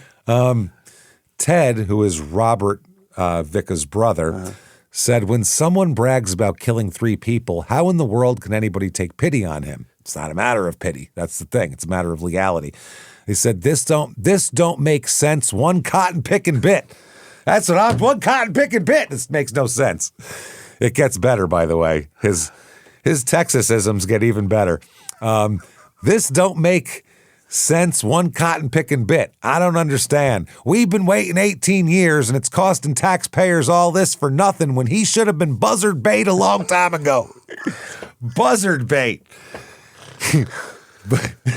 Buzzard bait and cotton picking in the same fucking sentence. Are people baiting buzzards? Are we using those for something? He should have been buzzard bait. Well, that's what I do, boy. I bait him. I'd put his spleen on a hook, throw it out there in the road. Just you got to reel it in. Can't have no slack in your line now. Well, yeah, you got to real tight. That way, when he hits it, you set that hook right. You got to set him. I'd say at least a 12-pound test on that bad boy too. You don't want to go lower than that. It's a dense beak. 2008, there's a resentencing hearing. That's all it is. It's a resentencing trial, essentially. It's that phase of the trial again. Yeah. Prosecution trying to prove future dangerousness. They get all the information that they gave in the first trial, and now they also give photographs and cards found in his death row cell, including numerous pictures of scantily clad young women and girls described as young gymnasts and figure skaters. Are they above 18 years old? Can we have that? Is it a Sports Illustrated or is it private photos? That's what I mean. What is it? Yeah. Is it Carrie Strug on a Wheaties box or is it? I don't think anybody's jerking off to that. But what was her name? The one in the late 90s who are... No, God, no. The one in the late 90s who everybody liked. Katarina Witt or whatever. She was like hot. She was on Arliss, an episode where she was like hot, I remember. It's the only reason why I remember. She was on an episode of Arliss I saw 30 years ago. So anyway, and romantic cards from a female pen pal. Okay, again, gentlemen. Yeah. If you can't get laid, it is on you. You did it. This is an old man sitting in jail. He's molested people, beat women, killed a whole fucking family, kidnapped them, did all. He still has women wanting to fuck him. Perhaps beats off to Mary Lou Retton. Possibly masturbating to Carrie Strug, which is the weirdest thing I've ever heard. Insane. It's super weird. And he's got a girl. The prosecution calls Dr. Richard Coons. He was the same Austin psychiatrist who had testified in 1990 that he was a future danger. 18 years had passed, and they said Coble has been a model inmate with 0 disciplinary reports. Wow. Dr. Coons returned to the witness stand and still said he would be a future danger in prison, even though for 18 years he's done nothing. Still future. Listen, I'd love to drag this guy behind my car. Yeah. Don't get me wrong. I'm not defending him, but we have to have certain logic in our legal system. For you to come out when he's first convicted and say, I think he'll be a future danger in prison, that's fine. But once he's been in there for 18 years, is almost 60 years old, and has done nothing wrong, I think that ship has fucking sailed. Right? I don't know. I think Put the future right dangerousness in there to rile him up, and perhaps he'll flip it again. He'll go from not one infraction in 18 years. It is not fascinating a talking back. That there are no women in there, and he doesn't attack anybody. No, that's what it is. So I'm sorry, but you can't say that he's going to, he won't be able to hack it in prison when he is. That's just silly. His explanation for the spotless prison record is everyone on death row behaves because their conviction's on appeal and they don't want to hurt their case. Oh. Bullshit. How many cases have we done where that is the complete opposite? Yeah. They're trying to escape, for Christ's sake. They got nothing stabbing to lose. Other people. Right. Yeah, they're raping guards. They're doing all sorts of shit. At the hearing, required to evaluate whether expert testimony is reliable, he was asked about his methodology. He said he relied on 6 personal factors, this Dr. Coons: history of violence, attitude toward violence, the crime itself, personality and general behavior, conscience, and where the person would be. He's developed this methodology himself over 20 to 30 years and could cite no books, articles, or journals that validated this personally built system. I made it up. I made it up. Right. It's not peer-reviewed at all. It's just me. Yeah. They said he'd never gone back to check whether his prior predictions of future dangerousness had ever been accurate. He could not state his error rate at all. He agreed that different psychiatrists using the same methodology on the same facts could come to opposite conclusions. All right. So the defense said Dr. Coons admitted that his methodology could not be traced to a particular textbook or professional journal, nor could he cite even one authority or article that supported it. Coons has never gone back to check prison records, had never seen whether his predictions are accurate, and consequently has no idea of his own accuracy rate. The prosecution brings in a guy who testifies that violence in Texas prisons is rampant and there's an underreporting of it. So even though he's got zero infractions, he still might be in there being violent. We just don't know it. There may be a couple of things he's done. We don't know. We don't know it. The defense brings in a forensic psychologist who's got a lot, actually. He's Dr. Mark Cunningham, a forensic psychologist. They said peer-reviewed publications. He's an APA fellow, a Texas Psychology Association award winner. He conducted a systematic violence risk assessment and concluded that Coble fell in the lowest risk category for prison violence. His age is a big part of that, by the way, the fact that he's like almost 60 years old. His methodology here, he described Dr. Coons' approach as tea leaf reading, basically pulling it directly out of his ass, the other guy, the guy who testifies to the prosecution, the guy who made up his own criteria. He said that's just blind guessing unless those factors have been demonstrated to be predictive of violence in prison. That's the problem with not knowing the literature. You have no idea whether the factors you're looking at are predictive of anything or not. Sure. He's never gone back to check to see if that's right. So during deliberations, the jury asked to review a couple of things. First of all, the psychiatric report from 1964. The military report from 1967, the photographs and cards found in his death row cell, and all of that. They did not ask to see Dr. Coons' 1989 report. Oh, they don't want to see it? Okay. They don't want to see that. So they said that he's sitting there after deliberating for less than 4 hours. 7-man, 5-woman jury comes back and says, you, sir, may fuck off. Death penalty again. You say you killed a cop. All right. That's what it came down to. Karen said, I'm just glad that it's over. For my mother and father and brother, they're always with me. October 2010, more appeals. God damn it. And it's basically Dr. Coons is a hack. That's What's the appeals. the problem? And the court calls, actually, the Texas Court of Criminal Appeals would later agree that admitting Coons' testimony was error, unreliable, idiosyncratic, essentially a gut feeling dressed up as medical credentials. Yeah, I made it up. And called it junk science. Junk science. But ruled the error was harmless because there was enough other evidence. They said Dr. Coons' testimony wasn't the thing that sent him to death row. You say you killed a cop. You say you killed a cop, and you say you molest kids, and you say you beat your wives, and you say you tortured a lady and stabbed her in the face. You killed all of them. The whole family. Okay. So that's how that goes. Now, the Coons' predictions, there's a big article here about Coons again, talking about what just a complete pile of douche this man is, and all of that kind of thing. Now, 2008, by the way, state habeas denied on this one.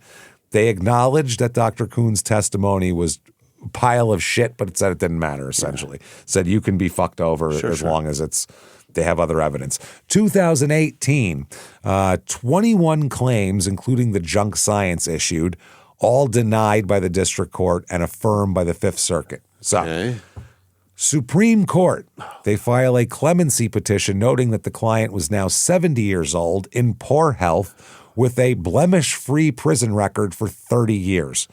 And that executing, they said executing him would serve no valid purpose whatsoever at this point. And by the way, he's 70. Hey, Texas, how much have you spent on this guy so far in court shit? How much? Yeah. Hundreds and hundreds of thousands of dollars of taxpayer money. And the guy might what are you going to kill an old man? He's going to die anyway. Yeah. It's pointless. Yeah. This is why it's pointless. For 30 years, you spend hundreds of thousands of dollars for this old fart sitting there. Yeah. You know what I mean? So anyway, February 2019, Cobal's original attorneys, they said, had admitted his guilt at trial without presenting an insanity defense over his objection. The state court dismissed this, and the Supreme Court declines to hear it. Oh. So 1 week before his scheduled execution, he does an interview with that British journalist, Susanna Reid, that we brought up earlier here. Yeah.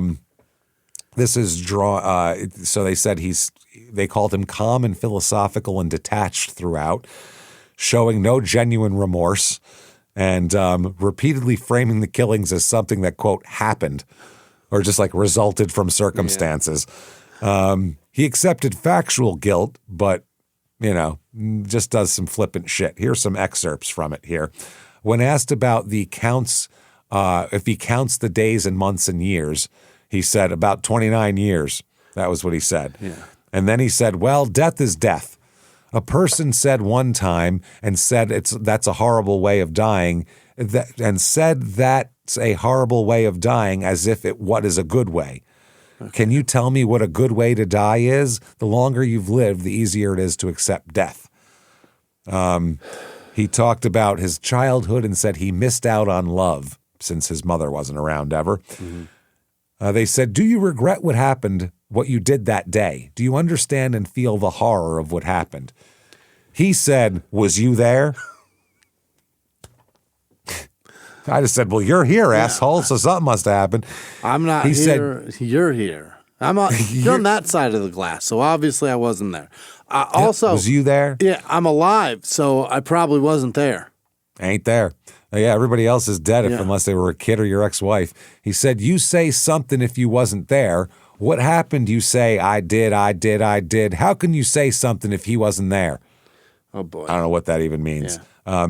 He then said, I accepted I did the emergency. Yes. I've accepted that I'm here for those murders. Yes. He said, they asked him if he feels bad, and he said, well, I feel bad about what I did and what the world's done. I feel bad that circumstances have got to a point where they shouldn't have gotten. I feel bad about killing the first person I killed in Vietnam. I see them vividly, just as clear as I did the day it happened, but I can never go back and change it. Okay. They said, did you love your wife, Karen? And he said, it's amazing. He avoided answering love and deflected when asked if he was angry that she wanted to leave. He said, it's amazing that was never said before, but it was always said afterwards that she wanted to leave so bad. Mm-hmm. He said, they asked him, how do you want to be remembered? What do you think of the afterlife? Yeah. He said, I've never thought of it. It really doesn't matter to me personally, because if I'm dead, I'm with God, and it's not going to concern me anymore. Yeah. And then he talked about his son and his kids, basically, and they said, your son is going to be at the execution, and he said, I want him to be there for himself, but to me, I'd really just as soon have nobody be there. Yeah. You have to remember the person, not the body. And they said, if the Vicka family expected an apology from you before you're executed, and then he cuts her off. Yeah. And says, okay, if you want me to give some type of like rehearsed apology or something, I've already said I regret what happened, and I truly regret what happened, but I also truly regret what happens to a lot of things in life. There's no fixing this man. No fixing him. He's an asshole till the end, a complete fucking asshole. And like I said, I'd love to drag this guy behind my car. Yeah. He's 100% worthy He's the of worst it. There is. He's a giant pile of shit that deserves anything he gets. 2 days before the execution, the ACLU, in a written piece, said that Coble will be executed on such discredited testimony is unconscionable. The example of his case already shows all who are willing to look why the death penalty is never justice and why it should be abolished, based on that shitty psychology shit, and then they don't overturn it. February 28th, 2019, execution day. Here we go. Food? U.S. Supreme... Texas, regular meal. Yep. Don't even know what it was. Nothing. U.S. Supreme Court posted on their website that the application for a stay of execution had been denied. You don't even get a phone call. They just posted on their website. We'll tweet it at you. That's all right. The British journalist Susanna Reid was outside the prison. She said his life hangs by a thread, and that thread has now been cut. Very British. The Vicka family's there. JR, Bobby's son. Uncle Ted is there, and 3 other family members entered as the prison as witnesses. A group of Waco police officers and veterans gathered outside to salute the family of Bobby. JR, who's, Christ, who's got to be 40 years old by now almost, he said, I think he deserves it. I think it's very important that he doesn't get to choose how he dies because my grandparents and my dad didn't get that. He took that away from them. I hope he's going through that right now, the mental anguish of knowing he's about to die. He said, still, the way they do it is more humane than what he did to my family. It's not what he deserves, but it will be good to know that we got as much justice as allowed by the law. Now, will Karen attend? No. Yes, she will. Oh, She's coming. Yeah. She's coming. She drove from San Antonio. She didn't go inside. She was in the second, like the ante room out there, in the support room, they call Satellite it. room, where the Waco cops were waiting for the family and all that. She said, it's not that I don't want to witness his death. It's just that I know what type of person he is, and I think he would be happy to see me. I had no control over what happened that day in August of '89, but the one thing I can control is what happens to him in the last few minutes of his life, and that will be not seeing me. Great point. Great point. I like her. The Coble family, Gordon is there. I guess his wife, because it's his daughter-in-law. Billy Wayne's daughter-in-law, and grandson is there too. Wow. Jesus. They're it's always killing my dream. Pop. Get in the car. Someday, it's my dream someday that my little grandson is going to get to see me executed. That's my dream someday. Pop's dead. So he's transported from the unit in Livingston to Huntsville. It's about 40 miles here. Gets in there. His last words are, fuck it. Here we go. That'll be $5. Wow. Yes, sir. That will be $5. I love you, and I love you to his family members. He said, Mike, I love you. Where's Nellie at? I love you. That will be $5. Take care.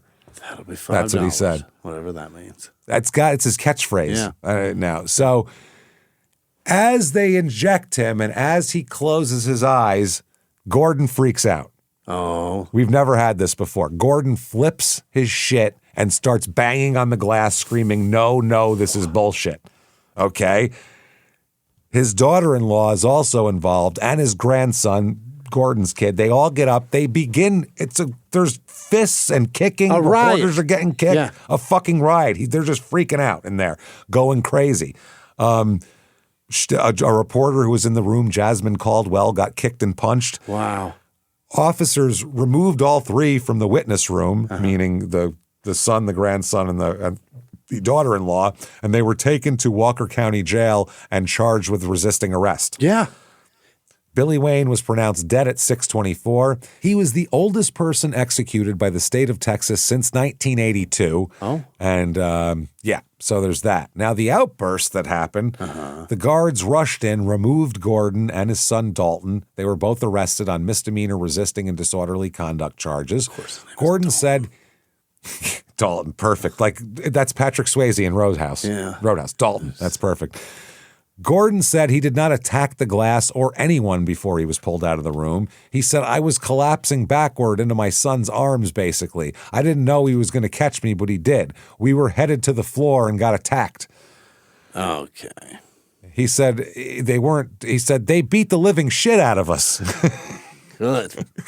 They beat the living shit out of us and my son. He doesn't have anything on his record, but now his job is in jeopardy. He missed a day of work, and his concealed handgun license might get revoked. Good. And all because he caught his dad and supported me emotionally in one of the hardest times in our lives. Why'd Gordon you said go if you can't handle it? I think you thought he could handle it. Yeah. And then when you see someone being Pretty creepily gross, yeah. It's the creepiest thing. But why there would is. you want for everyone to gather in a room, get a time? Yeah. Imagine if a murderer did that. Yeah. Imagine if a murderer said, I'm going to kill you on this date and time, and they come get you, and then they fed you, and they brought you in a room, and they had a bunch of people watch. Will they call your family and ask them to come watch it? Yeah. You're not going to go to that. A prosecutor would say that is the sickest person who's ever fucking lived who did that. And that's how we do it. That's weird. It'd be much more humane to just say, someday you'll get it. And then they go and hit him with one of those things they hit cattle with while they sleep in their cell one day. That would be the real strong one. Yeah, boom, done. That's it. But you can't, you can't go to that. No. Well, you have to, though. If your father asked you to go and he's your father and you love him and he asked you to be there to support him, you can't say no. It's his last request ever. How do you say no to that if you love your father? Nobody would. That's why they always have family there, those guys. They always do. But I couldn't go if I'm going to freak out. Gordon said he suffered a pinched nerve, injuries to his shoulder and back, and superficial injuries to his body. He said his son was also injured. He said, we were not there for any type of violence. My heart goes out to the Vicka family. I've said that many, many, many times. And if I could give my life to bring back one of their loved ones, I would do it in a heartbeat. Sure. They didn't deserve what happened to them, and we didn't deserve what happened to us, meaning getting the living shit beaten out of them. He's like, I didn't deserve that. Yeah. I'm on their side. Now we're victims too. Now, JR, Bobby, the son here, he said that, quote, and he didn't seem to be affected by the fact that he just killed your father. And he said, no, he didn't, meaning Billy Wayne. He said, no, I mean, I can't feel sorry for someone like that, like Billy Wayne. Sure. The attorney who fought for Coble for years said it's disappointing. He was executed on the basis of junk science and perjury. Now, on the charges for Billy's family, for fucking Gordon and the son, JR, who, by the way, is a defense attorney in Waco at this point and used to be a county prosecutor, said that I didn't see the outburst. I don't know what happened, but I heard it. I feel like GW is also a victim in all this. He didn't ask for any of this. That had to be very emotional for him. I would hope the prosecutors down there would refuse the case and let him go on with his life. Oh, that's nice.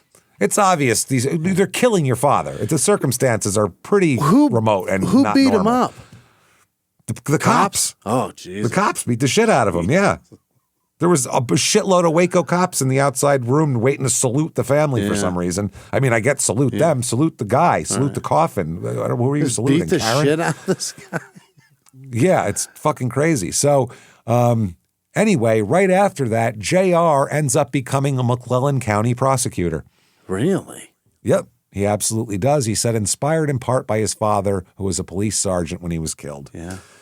So they said he got his job because of his credentials, not his lineage. Kid was tied up. Yeah, he knows how victims feel. Yeah. They're a nice family, these people, by the way. They really seem like decent people. Yeah. Karen is still alive, living in San Antonio. Wow. And they have renamed a highway for Bobby. That's nice. For Sergeant Vicka here along the current, they said, Department for Elected Officials. This is a stretch of US Highway 84 near Axtell. They unveiled the name of it, and it is the Police Sergeant Bobby Vicka Memorial Highway. What a wild fucking place. There you go, everybody. Yeah. That is some weird Texas story with justice and Texas justice and junk science and a horrible molesting asshole man who everybody would want to back over with their car, like I said. But it's crazy. This is a crazy case. This is a weird place that just precipitates some wild behavior. It's crazy shit. So, wow. Very quickly here at the end of the show, since we're running out of time here, definitely would like to say if you would like tickets to Small Town Murder live shows, or if you want merchandise or anything like that, or just want to find out some new info, the website's got a complete redo also. So beautiful. If you just want to go poke around, it looks great. Head over to shutupandgivememurder.com. Get your tickets for live shows. Sure. Denver on May 2nd. You are next up, and one of the shows with tickets left here. And then that's this weekend, as a matter of fact. And then Buffalo sold out. Sorry. Royal Oak, Michigan on May 30th as well. Very few tickets left for that, like less than 50. So get them if you want them. Then we're Milwaukee on the 18th of September, Minneapolis on September 19th, Dallas, San Jose, Sacramento, Terrytown, and Boston. Get in there. Shutupandgivememurder.com. Listen to Crime and Sports. Listen to Your Stupid Opinions. Check those out. Get yourself also follow on social media at Small Town Murder on Instagram, Small Town Pod on Facebook. Get yourself Patreon, patreon.com/CrimeInSports is where you get all the bonus material. Anybody $5 a month or above, you get everything we put out.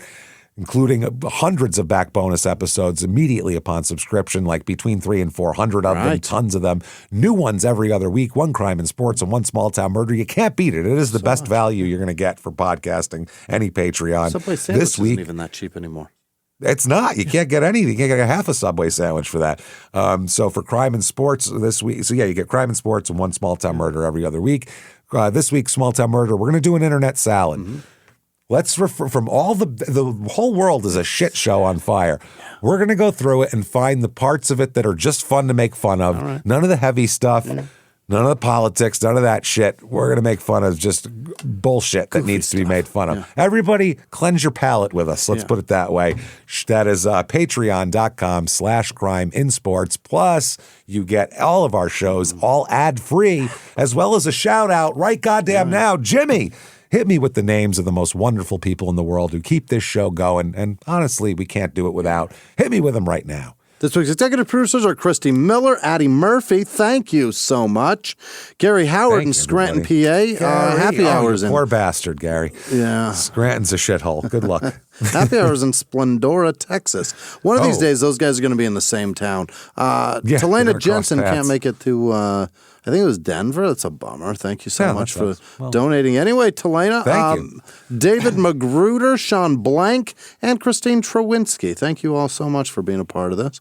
Other producers this week are Peyton Meadows, Janice Hill, Mandy with no last name, Hallie Smith, Joseph Monroe, Kim Freyaldenhoven. She has 2 patrons.